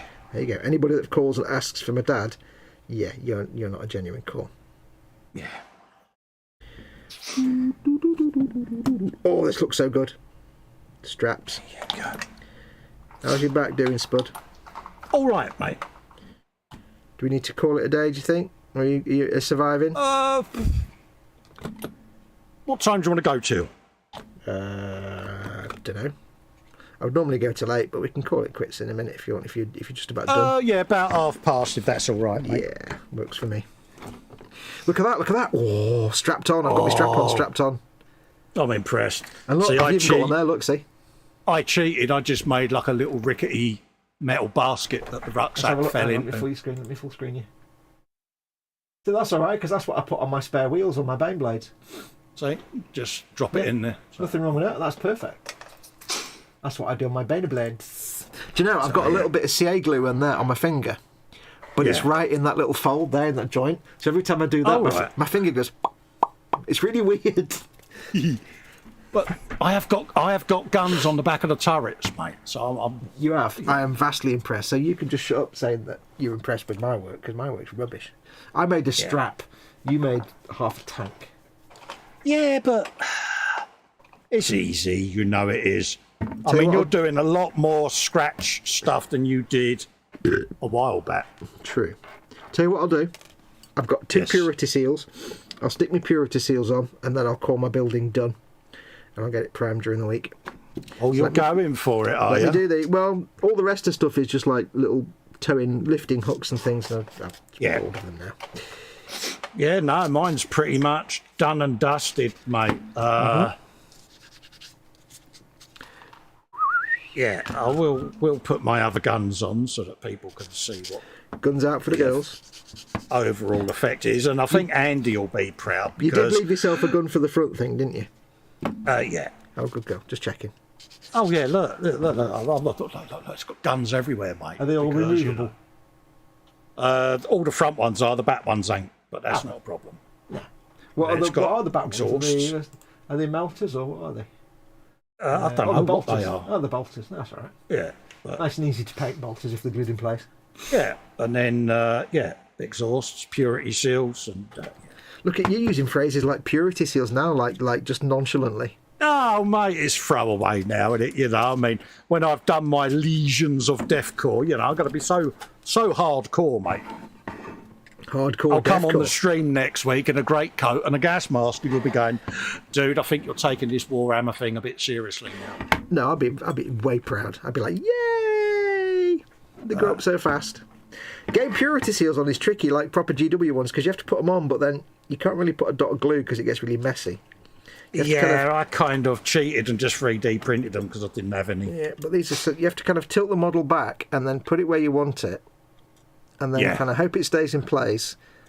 You could put a dot of glue on there, but then you'll go like this when you put it on, and it makes a mess. Yeah. You can't use fat glue because it's too much. You can't use thin glue because it evaporates away. I went for scrapage and dropped the thin glue into the scrapings so that it went in the scrapings, and then thunk, purity seal went straight on there. Oh, see, I've screwed the pooch already. Come on. Yeah, I'm quite pleased with it. I made different. There we go. Get on the tank. It wants to sit on the tank every other way apart from having the little rosette stuck down. There we go. Tart. Oh, is it been a bit of a defiant little git, is it? Well, it was I put the glue on the back of the rosette and it was like I'll go down the floppy bit at the other end first, or I'll be upside down, or I'll be sideways. I'm like, no, just go where you put. So I shall put that one on. 2 little purity seals. Oh, flange magnets. All my glue suctioned into around the other one, so I've got nothing to stick it to. I'm like, fudge. This is where all going wrong, is it? fat glue might actually work better because it's just getting Gloopy glue has still got its use, mate. it's just trying to get fat glue on the seal when the brush in the fat glue is actually twice the size of the purity seal. I have been known to still use the odd bit of Umbral snot glue. I've seen this happen. It disturbs me greatly, but hey, if it works, it works. It works, it works. That's twice you've used the H word on my stream now. I know. Just thought I would try and make you really See, we're squirm going to there, have mate. to have words. We are, mate. Next I'll be saying I use Vallejo primer. That's a banning. That is. I'll tell you what I could do. I could always prime my Defcora Krieg with Vallejo primer. You're going to have to buy like an Imperial Titan from Forge World to make up for that shit. So anyway, you're clawing back any redemption from that. Oh, mate, sorry. honestly, I've got to stay off. I've got to stay off Forge World at the moment. Yes, because at some point you need to actually buy food and eat. So Yeah. At the moment, with the current situation. right, there we go. I think I'm done. I've got my weapons to go on. You're slightly off shot there, mate. I know. I'm just shifting things around. Give me a sec. I've got melters. I think they're melters for the sponsons. I'll do a full screen in a second. Hang on. Right, let me just full screen it, and then we'll show you yours. So Yeah, no worries. I'll put my guns back on. I have got all the weapons are in. They'll all fall out in a second. I've got the plasma gun on the front. I've got melters in the sponsons. I've got my bits added. I've got my sandbags with some rope holding them in place. I've got my weapons with the straps. Got the little custom made stowage bins with the eagles. That's gun falling out. We've got little handles. Got a backpack strapped on the side there. I'm so impressed. And there you go. That's it. Little bits of plastic card covering stuff up. I put my little eagle on my little thing on the front. Andy McLeish has put a £2 super chat in. He said Forge World was mentioned again. Colin, you need to talk about Forge World a lot. Yeah. I don't know why. A couple of purity seals on the front, and I put a funky little loopy handle on that thing there. Oh, I'm impressed. It's a big, massive. It's like a kettle handle. It's just massive. Yeah, but it makes it more purposeful having a handle on it, doesn't it? Yeah. Andy McLeish, thank you very much for that super chat, by the way. Yeah. Big hugs to you, thank you. So that's mine done. It just needs priming and then we'll be painting. I shall put you on full screen. You can extol the virtues of yours. Pretty much similar thing there. I've got my handles on the front, my guns on the front, purity seals on the sides with extra exhaust, extra gunnage poking out the back on both sides. Guns closer if you in holsters. There you go. There you go. Rucksacks, purity seals there. You with your More purity exhaust, seals. more gun ports, little brackety thing holding that rucksack in. And you built that entire. bullets You on the built the top. entire pintle gun. Don't forget that. You added an What entire gun? turret gun. Yeah, that's on that side there, yeah. Sorry, let's spin that back round. We've got all of that, he says. Pintle. It's mounted. so dark that you can't see it. There's a knife on the side, little grenade things stuck on the side. Oh, you know what? I of the forgot. I turret. forgot an aerial. Oh, bollocks. Hang on. Yeah, and do you know what I forgot, mate? I forgot my sandbags. Hang on. I've got to do an aerial. I've got to do it. I can't not do it now. Yeah, I forgot my sandbags because I'm useless. Don't forget your say, Yeah. babe. So, Let me get me whip aerial. Let me do it really quickly. I've got one here. Hang on. yeah, get your whip it out, mate. Let's Give just me whip it. bung myself off of the full screen there. Oh, you know what? We should. One day we're going to have to do a Leman Russ, but we're going to have to put a Bane blade cannon on it. Like that big. It's bigger than the tank. Do you know something? That's a good idea. It's like the Bane blade cannon is like the size of the tank and then some. Right, before we go, I'm going to put this whip antenna on. Because this is- Candygram says looking great. Oh, cheers, mate. Like I say, it's a simple build. Does the job. Like I say, I'll get the rest of it primed during the week. this whip antenna does mean it would be an absolute nightmare if I sell it and have to ship it anywhere. But yeah, let me stick just this on pop very that quickly. off of there. You talk Pop amongst that yourselves off for a of minute there. while I. No, you carry on, mate. I'm just taking the removable guns back out. But Removable guns, removable guns, removable Yeah. guns, bomb. a bomb. So yeah, it's different. It's a Leman Russ. You're different. Yeah. I do like the fact that these like Games Workshop whip antennas are like, they look like they're built out of like, I don't know, the thickest steel rod you can imagine. Yeah. They're like the least whippy of whip antennas you can imagine. Yeah, these are off an old tank mule that I had laying around, and it's like... And these things are like, you could use these as building supports. Yeah. Of course, got me welding lines in there as well. Oh, yeah, you got all your welding stuff, haven't you? Loads of handles. Handles. Yeah, but don't forget you had rivets. So Handles. I'm going to have nuts and bolts soon. Ooh, you are? I'm so looking forward to it. Yes. Because you know what's going to happen, mate? They're going to arrive. Yeah. And we're going to go, oh, yeah, need to do some nuts and bolts now. Yeah. But no, once I primed it, I'm not going back. Yeah, I said that, and look what's happened. Well, yeah, but yeah. Yeah, I kind of thought, yeah, that'll be a good idea. As soon as I brought it back in here, I'm like... Oh, you saw the bits on the table, and I'm like, oh, yeah, I saw the fudge. big bag of greebles there, and I'm like, pillock. The thing is, it's no different to what I do all the time, which is, especially mostly if I'm rattle canning. If I'm rattle canning stuff, like say I've got a model, and I have all my little bits of foam that I'll put everything in sticks. Especially if it's a model with 30 or 40 different things on sticks, and I'll get all the bits on sticks, and I'll super glue some bits to plastic bases, and I'll put all the tape on the foam so it all stays in place, and I'll get all that done. Spend half an hour mounting everything, get it all outside, get it all rattle canned, bring it back in, and there's one component that I forgot. Yeah.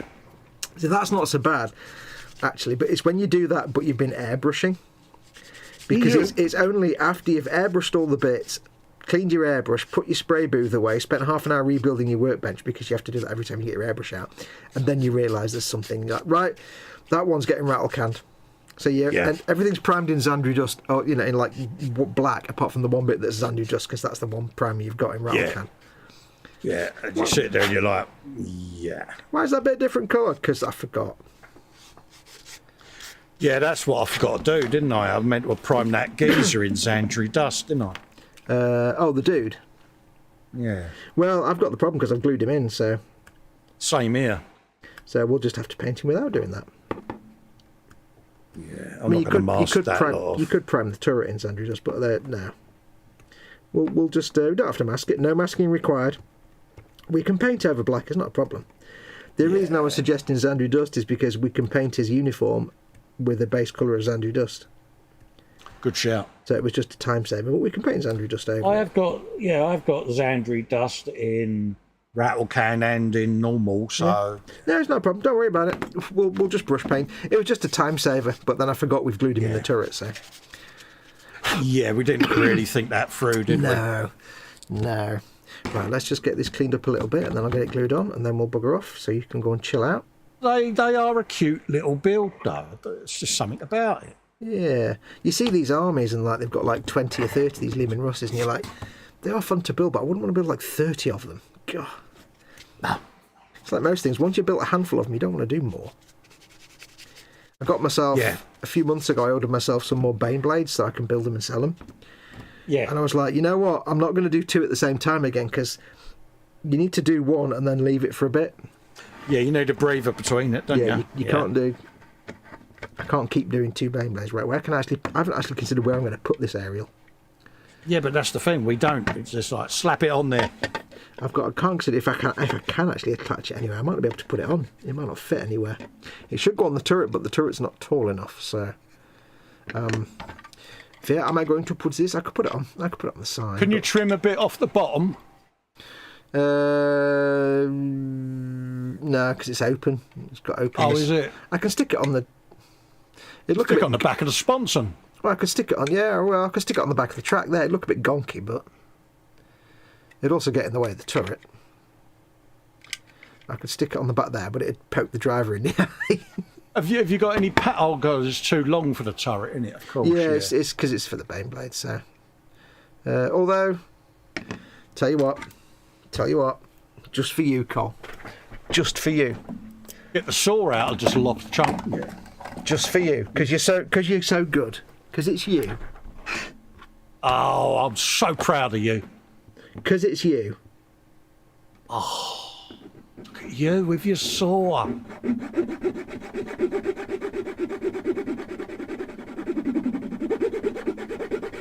This is probably really annoying. I do apologise. No, I'm welling up, mate.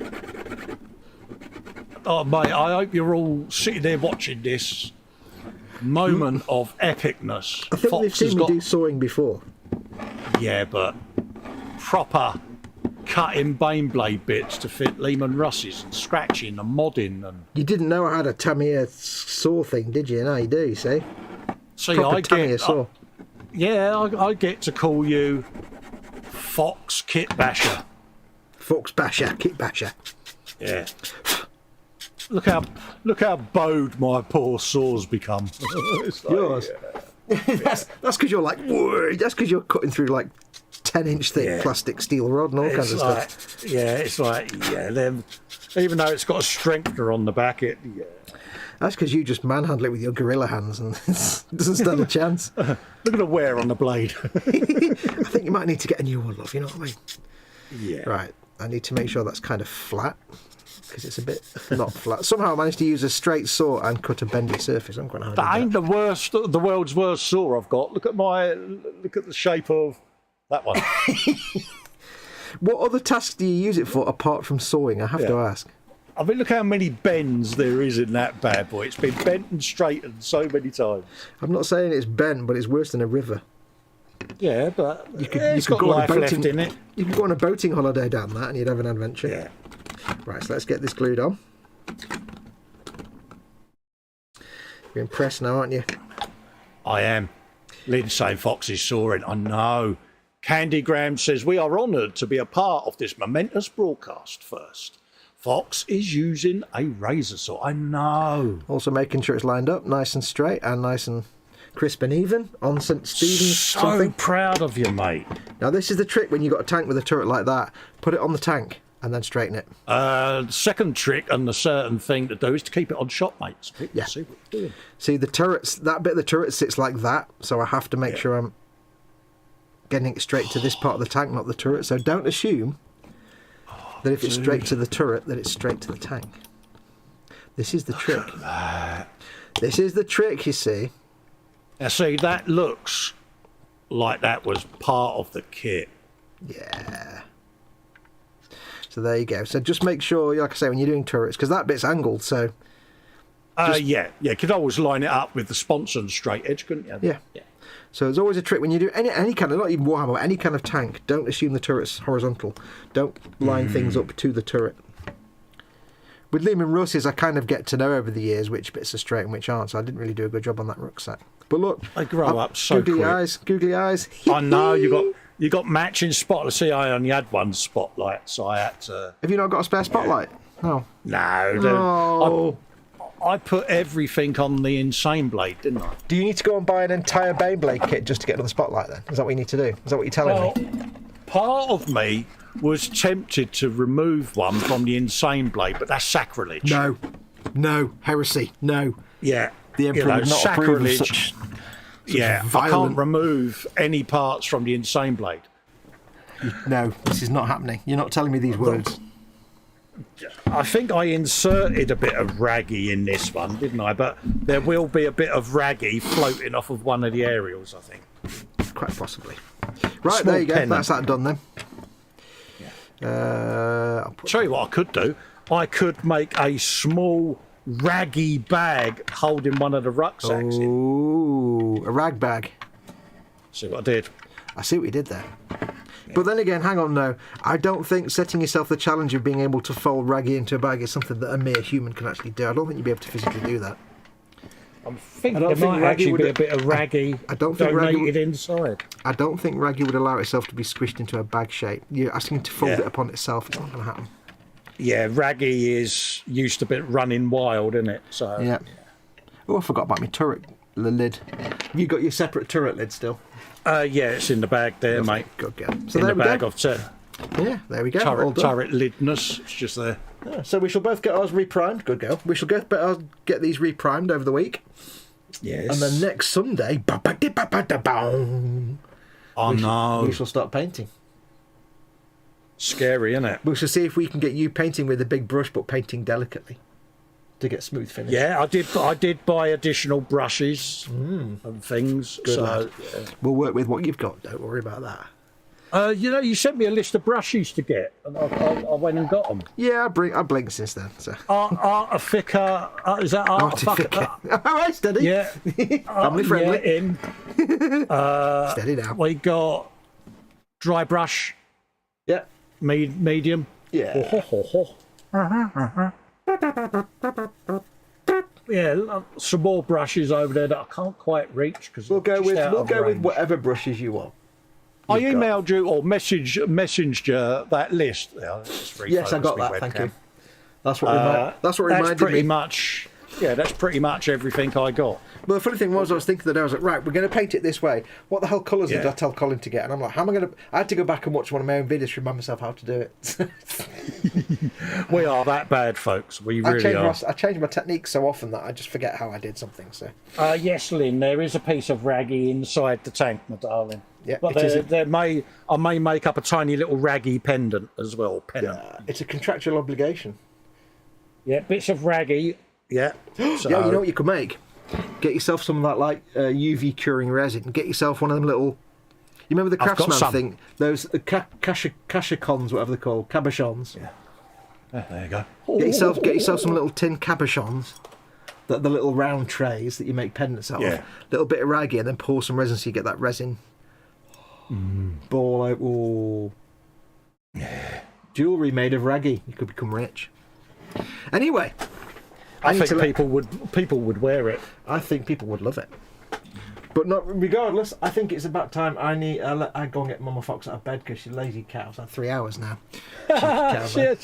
She sneaked in another kit. Good girl. Yeah, she went as soon as I started the stream. I'm like, you getting 3 hours now, you cowbag.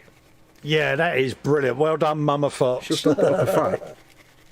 Oh yeah. Maybe it's till the morning. No chance. But that's going to do us. So, Colin, thank you very much, Zara, for co-hosting with me. Not a problem, mate. And company. Do I get 100 XP for the fact that we managed to do another stream and only put a few greebles on? I think you get 100 XP for adding like 5 greebles and spending 3 hours doing it. Yeah, I'm impressed, mate. You've basically emulated me. Yeah. You've taught me well, mate. Normally 3 hours you've built an entire tank from scratch, but that's impressive. Yeah. So I need to take 6 hours to paint one gun. Yeah, that's going to be fun. It'll happen. I know. I'm really looking forward to it. And like I said before, I can't thank you enough for taking the time to impart your knowledge. And it's also good for the viewers. That's right. Because a lot of people are probably curious how you do your paint jobs. They get to see it all again, don't they? Don't mention it. I know you're good for the money, so we're good. Oh yeah, so it's cost me a fortune, folks. It really has. I'm your worst nightmare. I make you spend all the money in the world. But that's going to do us for today. So I shall go and sort Mama Fox out, and you can go and chill for a bit.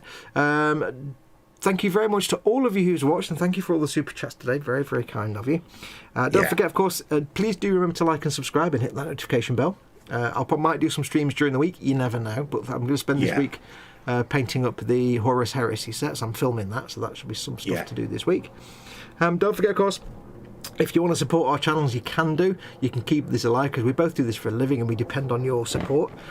So you can go to patreon.com/modelmakingguru and become a patron of my channel, or you can press the join button underneath any of my content, or you can help Festa as well and go to patreon.com/Festa67's workshop and become a patron of him as a big plane goes past outside. Shut up. Or you can press join on his video content and that will help you support him. You get loads of free stuff, plus you get access to the live 24/7 hangout as well, so have that thought about you. Don't forget, of course, emodels.co.uk, your one-stop shop for all your model making needs. Link in the description below the video. Big thanks to them for sponsoring this channel forever. And I think that's going to do us. You'll be back on Wednesday on e-models, won't you? No, I'm taking the week off this week. Lovely. One, I haven't primed, and two, obviously, I want to have a rest for a couple of days. Yeah. Okay, well, we'll see you back on Friday evening then, with me and Lee. Yeah, be back Friday for the frolic. But, Dave hasn't primed his truck either, so I thought, well, with today's shenanigans, it might just give me a couple of days. Get yourself a bit of a break. Yeah. No worries. So you'll see us both, if not before, you'll see us both on Friday. Yeah, anyway. Hopefully Thursday I'll be doing some filming on the beautiful bike that Wendy sent me. I want to try and get some paint on this bad boy because I'm going to be priming Leman Russ anyway, so I want to get some work done on this. Yeah. And also I'm probably will do the voiceover work for the last 2 episodes of the big Rossi bike 1/4 scale bike build for the part work. I've got all the footage filmed. I just need to voice it over, so I might just upload both episodes at once. I've decided you need to voice it over in a Khajiit voice. I don't know whether I could do a Khajiit voice, mate. I think you could, if you put your mind to it. You could easily do Khajiit voice, it's not difficult. You could easily do Khajiit voices, it's not difficult. You know what? That sounds more like Catface than the Khajiit. Go and watch Catface. Go and just do a YouTube search for Catface. Yeah. Catface. He's got a big cat. See, I had to go. I told you I wasn't great at voices. Yeah, but you did a perfect Catface. Hello, silly little old lady. What are you doing now? This is Catface. It is I. Go do it again. Go on. It is I, Catface. Catface. What are you doing, box cat? It's not Christmas yet, you silly fool. Catface is brilliant. Anyway, that's going to do us. So thank you very much to Festa for hanging out with me. Yeah, thank you to all of you no for worries. watching. And we will see I've got you all... 1,000 XP off of Jeff there, Candygram for Mongo. I'm doing it now, Jeff at Candygram for Mongo. 1,000 XP for doing the live stream standing. Absolutely. Yeah. Didn't want to let Foxx down or anyone else. And No, don't tell me I you're said to him Foxx. many times, if you need a break, just go. And he's like, nope. No, it's honestly sitting around moping isn't going to help. But the best thing is, if he gets his ass kicked by H, I don't get in trouble because it's not my fault. It's never your Even fault. if it is my Sugar fault, it's lips. not my fault. You see, so I get away with it. Yeah. Oh, I did tell him. I did say that. And she'll go, yeah, but he don't listen, does he? And it's like, yeah, I know he doesn't. No, because you see, I'll just sit there, and what I'll do is I'll just put that up on screen. Yeah. And I obviously know. we're She a goes. bench. Yeah, she's like, no, look, they love, look. Oh God. You know, I was looking through this earlier on just because I do little notes when we're doing streams and stuff. And Yeah. I found one page that I'm like, what the...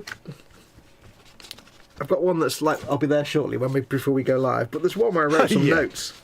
And I put, FW beer, box, line, stop, FW, 432. I'm like, what? What does he even... I guess... I don't know what that means. Yeah. I don't know what that means. I just realised what it is, actually. It's a map of Warhammer World. Yeah. That was the how to get Festa around. Yeah. Yep. I just remember what that was. So that entire joke just died because I remember what it was right at the last minute. God damn it. Absolutely. Paul Di Tommaso saying bye-bye all, as is Lynn.